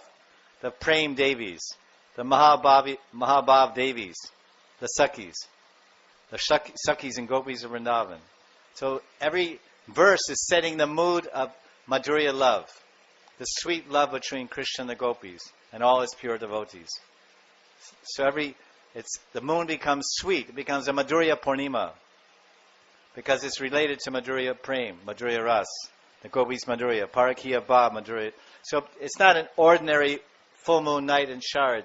It's a Madhur Purnima. And it's not an ordinary night. Oh, it's a dark night. It's a Madhurya Ratri. Because that Ratri, those sweet Madhurya Mai Bhaktas, the Gopis, they will run through that night to meet with that beautiful Krishna Chandra. This is also being told in the word Ratri. I'm simply repeating the statements of our rustic acharyas in our Gaudiya Vaishnava Sampradaya. They're giving all these insights because they're all gopis. All of our acharyas that are writing commentaries, the Gaudiya Vaishnava acharyas, they're writing commentaries on the 10th canto, the Raasa Lila, Vrindavan Lila. They're all gopis that have come into this world as Sad Goswamis, Rupa, Jiva, Sanatan, Das Goswami, Raghunath Bhatta, Krishna's Kaviraj, Vishwanath Chakravarti Thakur, Jiva Goswami. They're all gopis. Radharani's gopis. They're her Sakhigan. And they've come with Lord Chaitanya. Radha and Krishna came as Gauranga. So all the gopis came as acharyas and writers and pracharaks and became Goswamis and Brahmins. As the Sangha, the Parijanas, the Parishas of Gauranga. In Gauranga Lila, they're Brahmins, acharyas, gurus, commentators on the ancient Shastra. And in Krishna Nitya Lila, they're gopis, Sakhis. Same. As Radha and Krishna come as Gauranga, Sri Chaitanya Mahaprabhu, all the gopis, they come as Brahmins. They're gopis, they're Abhiras, Abhira caste, Vaishyas. They're cowherd girls, they're maidens, cowherd maidens. They milk the cows and pet the cows and make the fuel for cooking with the gobar. And then in Gaur Lila they become Brahmins, Pandits, Nimai Pandit, and Garuda Pandit, and this Pandit. So many Pandits. Rupa Goswami Pandits. So there are all these beautiful thoughts and all these wonderful ideas are coming from the hearts of the gopis. Coming from the hearts of the gopis and the mouth of the Goswamis. Shukadev Goswami, it's told in Brahma Vaivart Puran. Brahma Vaivart Puran, it's telling that this Shukadev Goswami, Sri Shukavacha, Sri Shukadev, Sri Badarayanir, the illustrious, qualified, Niskinchan, pure devotee son of Vyasadeva, Srila Shukamuni. He also has a form, a rupam, in Radha-Krishna's Lila. What is that form? Vyasadeva, no one knows who the son is better than the father. He knows the son, it's his son. So who knows Shukadeva more than Vyasadeva? So Vyasadeva in Brahma Vaivarta Puran, he says, my son Shukadeva, who's appearing in this beginning of Kali Yuga, to liberate Parikshit and all the people by giving the 10th canto of Bhagavatam and the whole Bhagavatam. Shukadeva is liberating us from ignorance and spiritual misconception and material attachments in 9 cantos of the Bhagavatam. Then in the 10th canto, especially the Raasa Lila, he's liberating the whole world from lust. So that's the special contribution of Raasa Lila. All the 9 cantos of the Bhagavatam, and 11th and 12th, they give tattva, siddhanta, knowledge. So they liberate us from ignorance, they liberate us from misconceptions about Bhagavad Tattva, who is God, what is not God, who is a devotee, what is not a devotee, who is a Sura, who is an Asura, what is real devotion, what is the best devotion, what is the definition of devotion, how to be a brahmachari. All these are tattvas for the material world. But now what about, that's great. I understand everything, I'm clear, I'm realized. But still, what about that real need of the hour? I have knowledge, I have spiritual knowledge, paravidya, but I really need love. And I only find love in this world, and it's really nothing but lust. Just lust. Oh, yes, that is the most essential thing that the human being needs. Love. Here, come, here it is, 10th canto. First 9 cantos get liberated from misconception, tamagun, rajagun, sattvagun. Come to the Vishuddha Sattva platform, surrender to God, learn how and why to surrender, then do it. Now you're surrendered, then love. Take it. Raasa Lila. Bhaktim param bhagavati pratilabhya kamam ridrogam ashva pahinoti yachirena dhira. You become peaceful, you become dhira, you become happy. Atmananda. Because Krishna's love will enter your heart. And then you'll be free from lust, free from anger, greed, and envy. You can love everyone, be compassionate to everyone. Because Krishna will settle in your heart, make his home there. Your heart will become Nandagram. Your heart will become the Lila Stali. Vikunja Yuno Rati Keli Siddhai. Yayalibir Yuktera Pekshaniya. Tatrati Dakshad Ativalavasya. Vande Guru Shri Charnarvindam. The heart of the Guru, the heart of the Mahabhagavat, is always living in Nikunja Nivas. Radha-Krishna Nikunja Nivas. So he's living in a land of prem and distributing prem. So this is the idea here of Ratri, that we can see in every verse this point of Radha and Krishna. Shri Bharai Niravacha Bhagavan Apita Ratri.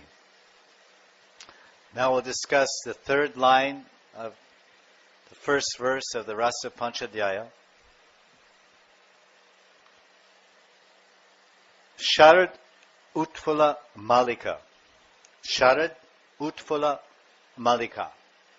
It's here on the screen. Sharad means autumn, the season of fall. Roughly by English understanding, Sharad comes the end of September, middle of September, end of September, September month. It's the heat of the summer is gone. The rainy season, all the water in rainy season has kind of a little bit dried up, but still everything is very, very green. Haryali. Very Haryali. Braj is so green now. If anyone goes on Govardhan Prikrama or Barsana Darshan or Nandagaon, so beautiful. Those sandy hills of Barsana, those sandy dry hills of Nandagram, and Giriraj, which seems on his peak, his top, his summit, it seems so dry in all the other months. All the trees are standing like this on the top of Giriraj. There are no leaves, not one leaf. They look totally dry and totally lifeless. And then the rainy season, monsoon, barish, the rain comes, and all of a sudden those trees that you thought were not alive for 10 months, all of a sudden so many leaves, so many flowers, everywhere. The whole Giraj is covered with grasses, rich bluish-green grasses to nourish Krishna's cows, and so many plants and varieties of herbs and plants, and all those trees that look dead, they all dancing with joy and life in the rainy season. And all the areas on the side of the road and on the side of the pathway are filled with beautiful flowers and grasses and all kinds of herbs and plants. Beautiful fragrances everywhere as you walk around the Govardhan Prikrama. Sugandhi, Saurabh, Ati Saurabh. Very, very aromatic and fragrant, very intoxicating, satisfying. Giriraj Dharana Ki Jai. This is Vrindavan. Beauty, sweetness, attractiveness. Vrindavan is a Devi. Vrindatavi Devi. Vrindavan is also a Devi. Vrindatavi Devi. And Vrindatanya Devi. She's wearing such a beautiful green dress. And her hair is decorated with different colored flowers, with white in her bani.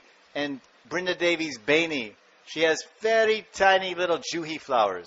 This is the season of juhi flowers. And now the parijat flowers are starting to blossom.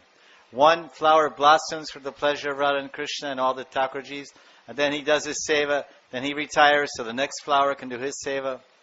He becomes a prakrit, or aprakat. Aprakat and then prakat. He manifests his elegance, beauty, aroma, and sweetness to serve.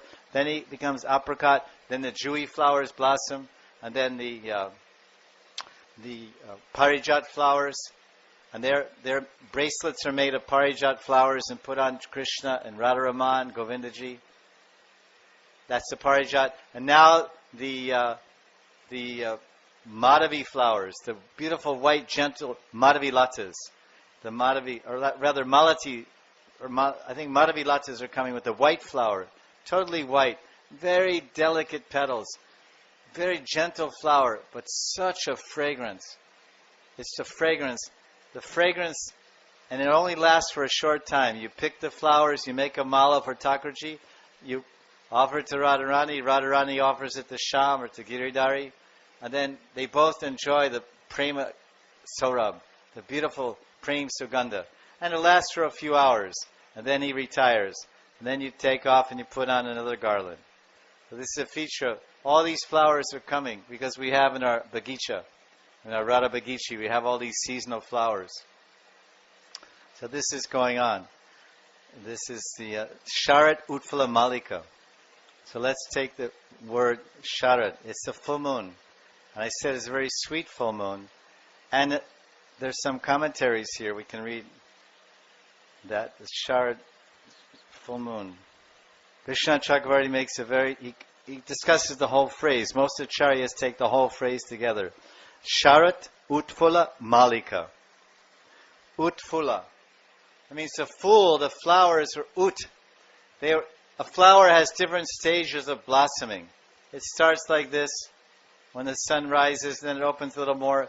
If you pick your flowers too early for Thakurji, some flowers haven't quite blossomed or bloomed fully. It takes some time. And those expert pujaris and sevaks and sevites say, no, this flower blossoms at night, and in the morning it's ready to pluck at sunrise and offer to Thakurji. This flower blossoms after a few hours, like the champak. The champak flower, when in the morning it's a little open. You wait a little longer, it opens more and more and more. Then you offer it. Lotus flower. You want to offer a kamal, padma, indivara, a lotus flower. At night the lotus sleeps, because the husband of the lotus is the sun, Surya. So at night time, the face of the lotus, the Padma Devi, Kamala Devi, she closes her face, she covers her face. Because Chandradev rises in the sky, and a woman's face should never be seen by anyone else. So the face, the lotus flower, she closes her face, her beautiful, attractive, the whirl of her face, with her petals. I am the wife of the sun planet. He is Padma Bandhu. My husband's called Padma Bandhu. He's a friend of the Padma. He's my husband. He's my friend. Oh, Chandradev is coming. Laja. They close. And then when the sun rises in the morning, then the Padma, oh, my Bandhu, my Dina Bandhu, my Krishna Bandhu, Priya Bandhu. Then they open. And they open, and then at midday, the lotuses are fully open. So Utphala means the flower, the Malika especially, they were fully wide open. Utphala. Not partially open, Utphala. They had got up, they expanded, they were topmost expression. The fullest possible expansion or blossoming of the flower. Why? Because they wanted to offer themselves to Krishna. So the fullest, most complete expression of ourselves, the flower of our youth, we should offer to Krishna.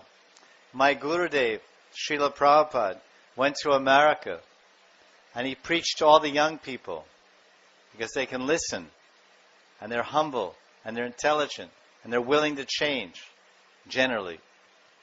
They're not fixed in their ways. And he collected many young people, 17 years old, 18, 19, 20, 21. And they all surrendered to Krishna and Guru and served him so enthusiastically with great dedication and intelligence and love, obedience, like Sad Shishya. And once Prabhupada was feeling very, very happy. And he was in an assembly, in Sangha with many, many devotees. And he said, just see, I have come to your country and I have picked all the flowers of your generation. I have picked all the beautiful flowers of your generation. All the roses, Juhi, and Bela, and Gulab, and Kadam, and Parijat. I picked them all. All the beautiful flowers, I picked them. And they're in full blossom. When you're 20, 22, 24, your career is just blossoming. We had just finished our education, MBBS, allopathic medicine. I was blossoming. I was eager. I was enthusiastic. I was educated, qualified, ready for my career as a doctor. My Gurudev said, why be a doctor of bodies? Become a doctor of the soul. The greatest disease is Atma Rog, the disease of the heart, lust, anger, and greed. Serve me, surrender to me. I will purify you of all lust, anger, and greed. I will fill you with Krishna's love. You are my Shishya. You become my Sharanagata Shishya. I'll give you everything. Then you go and heal the disease of the people of the world. The real killer is heart disease. Yes, it's the number one killer, heart disease. But actually, we established in previous classes that the actual number one killer of everyone's emotions, the killer of everyone's peace of mind, is the heart disease of lust, which is addressed here in the Bhagavad Raasa Lila. Kamam rid rogam vyasadev, Srila Vyasadeva, Shaktivesh Avatara, Bhagavan Sri Krishna. He's saying that Kam is a rogue. Kamam rid rogam. Vriddhi means heart. Rog means disease. And Kam means not BP, hypertension, cholesterol, so many diseases of the material heart. It's the major killer of interest in God. It's a major killer of mukti, the major killer of advancement in spiritual life, the killer of self-realization. Atmaha says in Upanishads, Atmaha, ha hante. Atmaha means to kill the self. What does it mean to kill the self? It means to live a life of lust. If we live a lust-based life, lusting for this and lusting for that, intense craving. Intense craving is calm. Intense craving is calm, desire, lust. I have to have it, I need it, I want it. This is killing everyone. Killing everyone's potential. The Atma's potential to love God. So lust is the number one heart killer. So Raasa Lila removes that. So Prabhupada's using an analogy. I've come and picked all the blossoming flowers, the American Utphala of youth. You're about to start your career and help so many people, cure their diseases. And of course, naturally, they get fame and money and all these things that being a medical doctor brings, as you well know. But my Gurudev, he turned my ear and he said, you'll make millions of dollars if you're a doctor. It's predicted in your chart, in your kundali. You'll be very famous if you become a doctor. It's predicted in your kundali. And you'll live a life filled with greed and lust if you continue the way you're living now as an American youth. Surrender. I'll save you. I'll liberate you.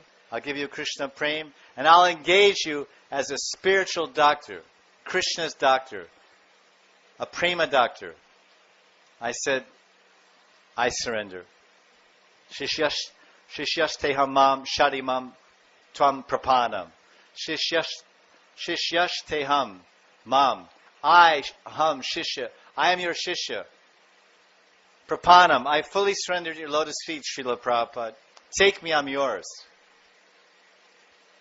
I give up my career, I give up my family, I give up my wealth, education, everything.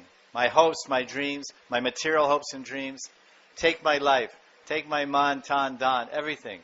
I am yours, I am yours, I am yours. This is surrender.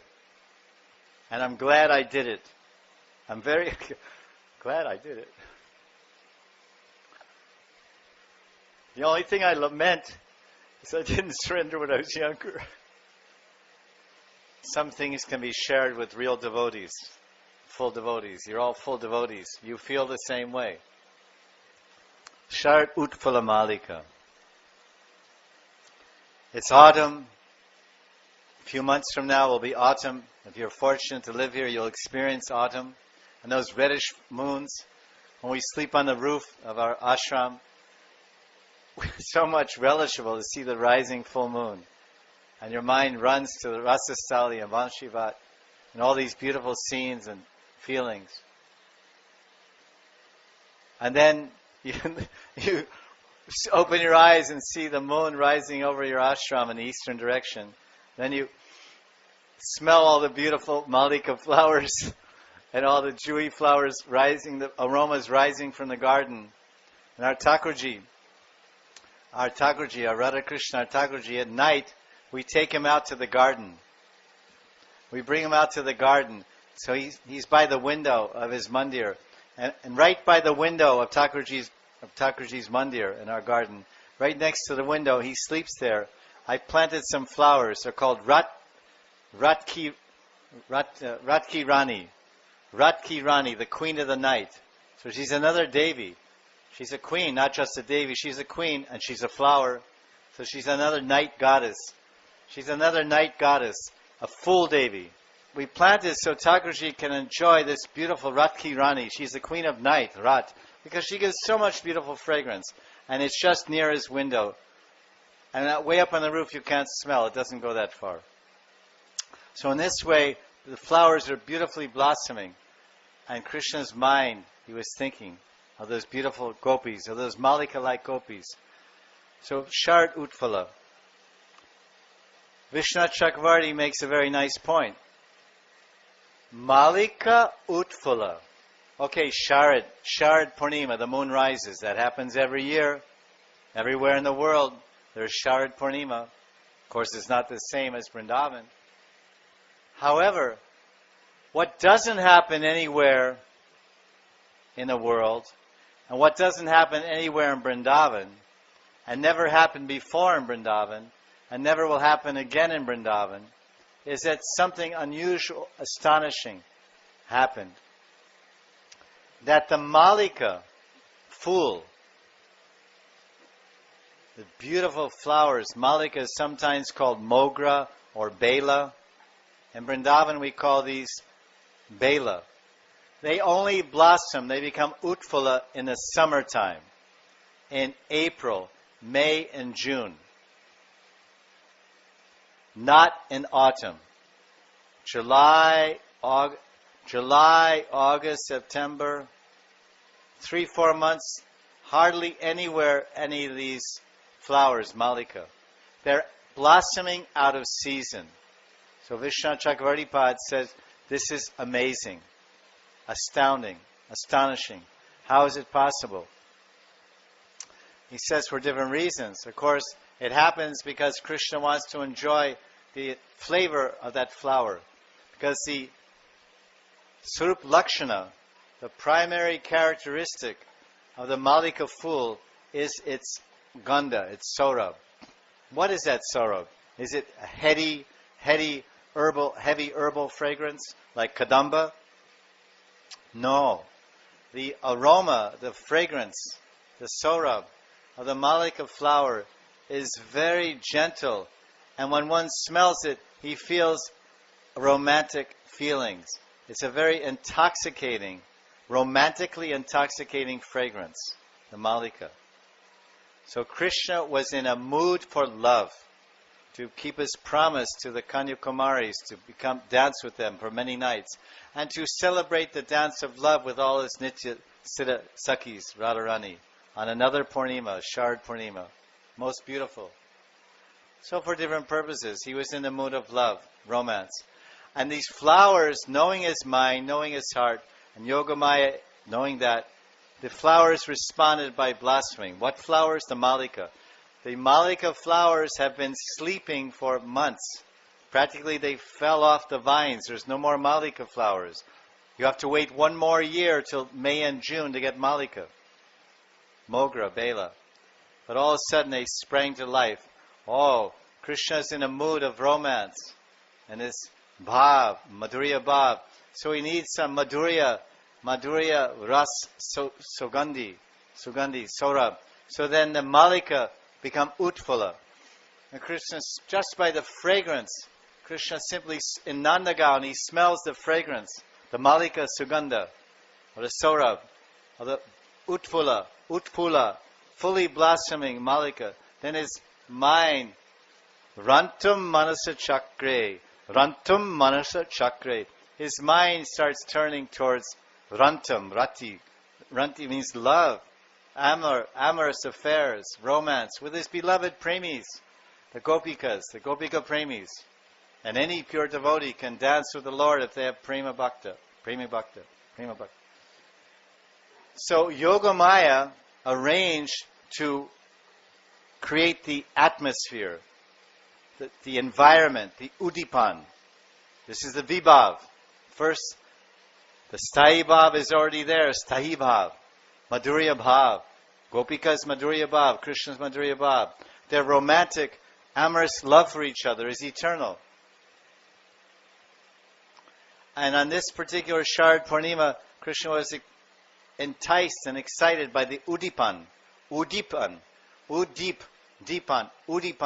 Deep, you know deepam. Gya. Deep lamp. So udip means utam deepam. Means in flame. The udipan, utam deepam. Udipan means something which inflames. The word inflame. Inflame means to burst into flames. Inflame. To ignite. To inflame. That means udipan. So there are certain factors in Braj Lila, Krishna's Braj Lila, that act as udipan. And they're mentioned by Rupa Goswami Pad and Bhakti Rasamrita Sindhu and in many, many other rasagrants, Ujjvala Nilamani, etc. So the Purnima is an udipan. And the Utphala Malika and the blossoming flowers, that saurabh, it's a mada saurabh, mada gandha, mada. Mada means intoxicating. Kam, krodh, lo, moha, mada. It's an intoxicating. It creates amor, romance, romantic feelings. So, Sharad Utphala Malika. The Purnima is there. The full moon itself is called an udipan. It excites and inflames the sthayi bhav. The sthayi bhav is the permanent, the nitya sabhav, the nitya bhav, the nitya prem in the hearts of the premi bhaktas. The sthayi bhav of Vatsalya bhav of Yashoda. The sthayi bhav of Sakya bhav of Sridham, Subal, Madhumangal. Brotherly love. and the Sthayi Bhava Dasya Rati. That's in the Raktak Patrak and all the Sevites in Nandagaon, Krishna's personal Sevites. And this is Madhurya Rati, Madhur Rati. That's Sthayi Bhava and Gopis, Braja Gopis and Sakhis and in Krishna. It's always there, permanent loving feeling. Nitya Prem, the Nitya. Sthayi, Stan, Sthayi Bhav. It's always fixed, Sthayi. And sometimes it rises up, it ignites, it inflames. That's called Vibhav. So to have Vibhav means Vishesh Bhav.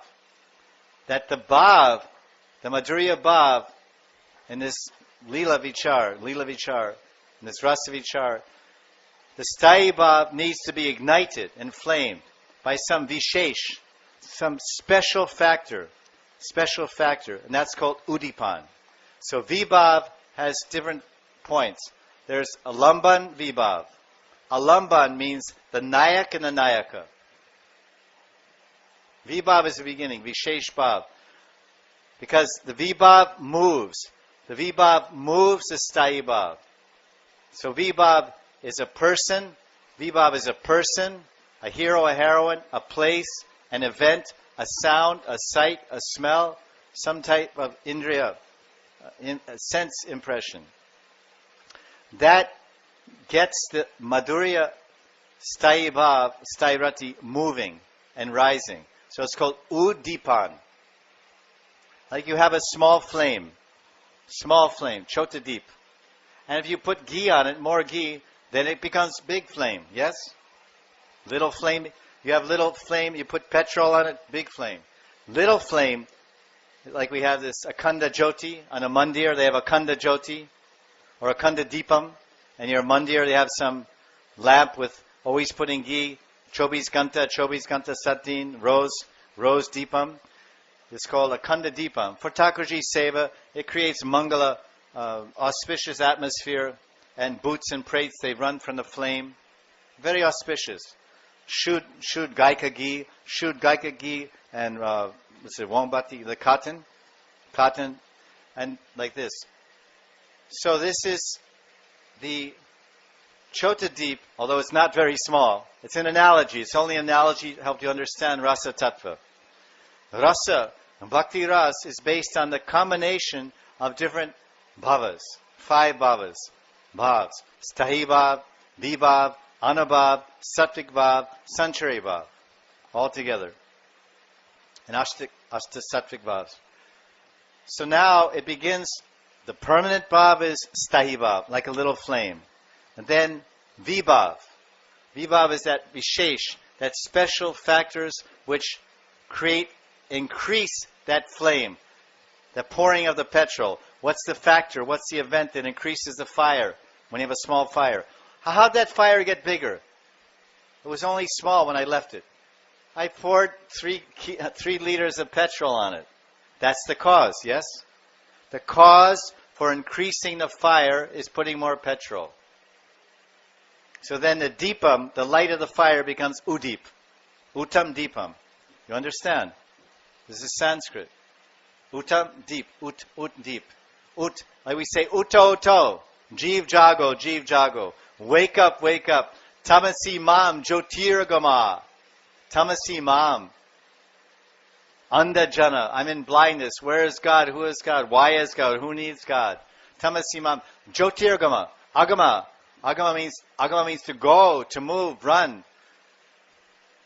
Tamasi mam jyotirgama. Jyoti means Brahma Jyoti, Tattva Jyoti, Sadhu Jyoti, Prema Jyoti, Golokdam, Premadam. This is Jyoti, ultimate. Param Jyoti. So this is Jyoti. So this little deepam, then Vibhav. Vibhav has a lamban. A lamban is the hero and the heroine, the nayak and nayak. For there to be a love story, for there to be an exchange of Madhurya Rati, there must be a hero and a heroine, a lover and a beloved. So the beloved is the beloved Lord Sri Krishna.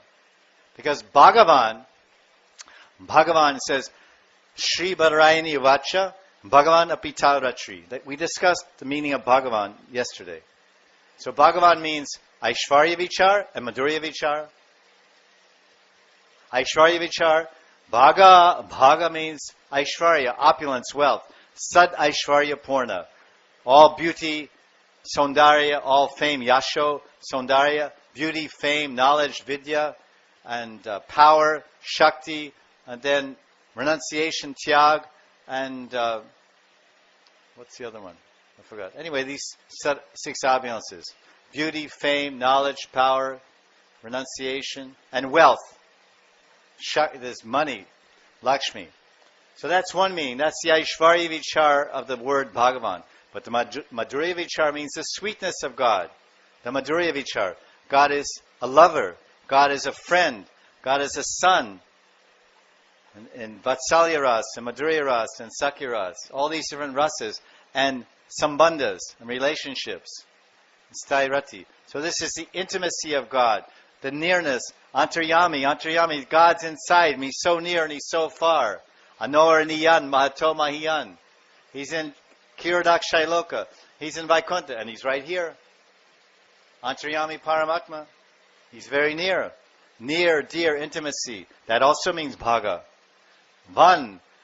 That God, that Lord who possesses sweetness, beauty, charm, intimacy, affection, kindness, compassion, friendliness, that's Bhaga, Van. And Van means that God who possesses Van, all Sarva Shakti, Sarvavatari, Virata Rupa, opulence, grandeur, majesty, power, Shakti, Shaktiman, Parasya Shakti Vavadaya Shriyate. So you take that word Bhagavan, put it into English, you get this term. Beloved Lord. Priya Thakur, or Priya Ishvara. That's the 2 meanings fused together. Bhagavan means sweet, beloved, sweet, and Lord, God is the Aishwarya aspect. So he's acting here, and he's calling all these gopis, and the flowers are blossoming. So the malik of flowers, Vishnu is telling, it's very special. And this fragrance on this night, there's so many malikas blossoming, Utphala, that the fragrance is spread all over Vrindavan. From Bamshivat to Vrindavan, to Barsana, to Nandagram. Everyone is smelling. The cowherd boys are smelling the malika. Mother Yashoda is smelling the malika. When a flower is blossoming, everyone can smell it. But the response is different. Because the malika, Shard Utphala malika, becomes an udipan. Vibhav Alamban, hero and heroine. Hero, Vibhan Alamban, the hero, Nayak, is a Prem Vishay. He's the subject of Prem, receiver of love. Then the Vibhav Alamban heroine, Nayaka, the heroine, is the Prem Ashray. Madhurya Prem Ashray. The shelter of Madhurya love is the gopis. The shelter of Madhurya love is Krishna, the hero and the heroine, the lover and the beloved. That's Vibhav Alamban. The second part of Vibhav Alamban is called Udipan. So the Udipan means the environment, the stimulating factors, the sound, the sight, the smells, the moons, the birds, the singing of the birds. That becomes the Udipan, the stimulating, exciting factor, cause. That's why it's called Vibhav. That Vishesh, that Vibhav, that specialized Bhav, feeling and sensation, which is created by the Udipan, that sensation, loving, romantic sensation and feeling that's created in the hearts of the hero and the heroine because of the environment, natural surroundings. That fire, like we have expressions in English, my heart burns for you. My heart burns for you. I love you so much. You're my everything. I keep a flame of love. I keep a flame of love burning for you.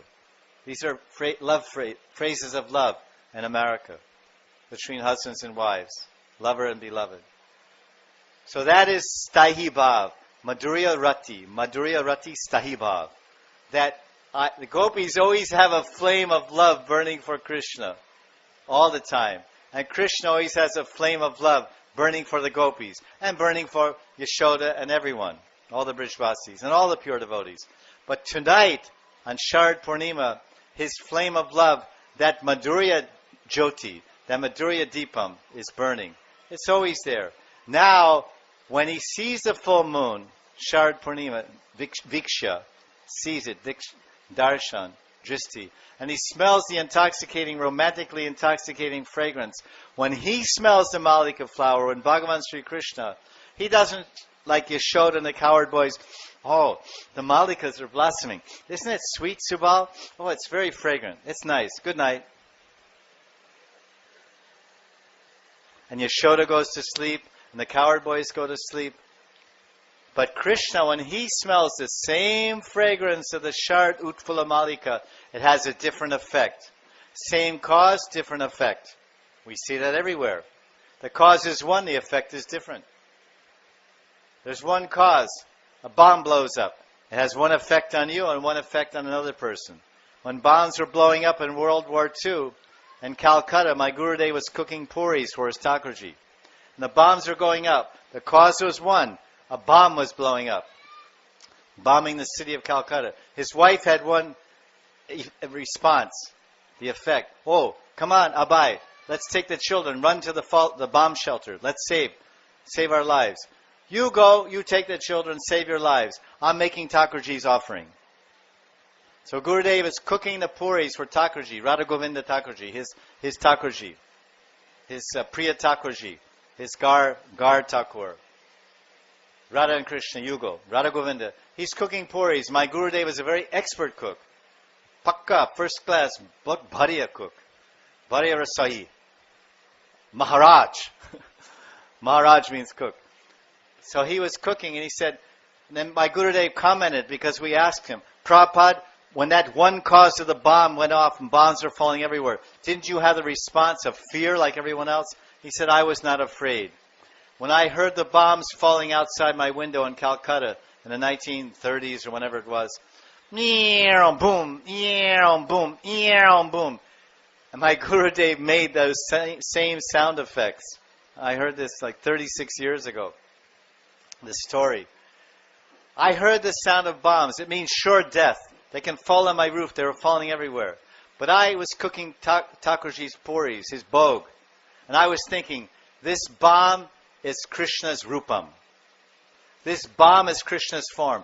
Krishna is coming in the form of a bomb. Bomb.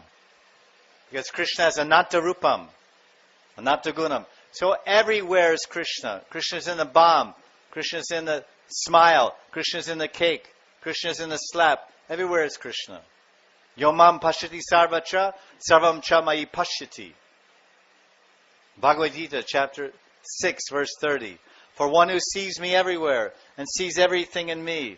He sees me everywhere. He sees me in the bomb. He sees me in the smiling face of a friend. He sees me in the He sees me in the anger of an envious person. He sees me when he gets nothing to eat. And he sees me. He'll never be lost to me. He's Priya to me. Chapter 6, Bhagavad Gita, verse 30. Yom mam pashati sarvacha sarvam cha mayi pashyati. And then Krishna, he's never lost. He said, he's never lost to me, such a premi. How can I lose my beloved? How can I lose my beloved premi? Impossible. Can you lose your lover? Have you ever lost your lover? Can you always find your lover? Of course. So we become a lover of God. We'll never get lost to Krishna. We'll see Him everywhere and He'll see us everywhere. We'll find Him everywhere and He'll find us everywhere. We'll love Him everywhere and He'll love us everywhere. This is Bhagavan Prem and Premi Bhakta. So this is this discussion on Ratri, that these flowers are opening. It's very astonishing. And Krishna, when he smelled the fragrance, he became intoxicated. Because that fragrance inflamed his sthai rati, his sthai bhav of Madhurya. And he didn't say, oh, nice fragrance, I'm a cowherd boy. Oh, it's so nice to sleep with these fragrant flowers outside my window. Good night, Sridham. Good night, Subal. Sweet dreams. They didn't get that wasn't an udipan for their love. They went to sleep. But when the Vraja gopis, when they smelled that flower, Utpala Malika, it inflamed their love. It became a udipan. Uto Deepam. This is called Vibhav, Rasa Tattva Vibhav. The Vibhav Alamban, hero and heroine, and the Vibhav Udipan. That which makes the flame of love in the heart of the hero, and that which makes the flame of love in the heart of the heroine burst into huge flames. Oh, I feel so romantic. I feel so much love for my gopis. And the gopis, I feel so much love for my Sham, my Priyatam. I want to see him. Oh, there's his face. Krishna Chandra, you're shining here in Barsana. You're shining in my bedroom in the middle of my husband's house. Oh, Krishna Chandra. I'm feeling so intoxicated. What to do? And Krishna's thinking what to do. And the gopis are thinking what to do.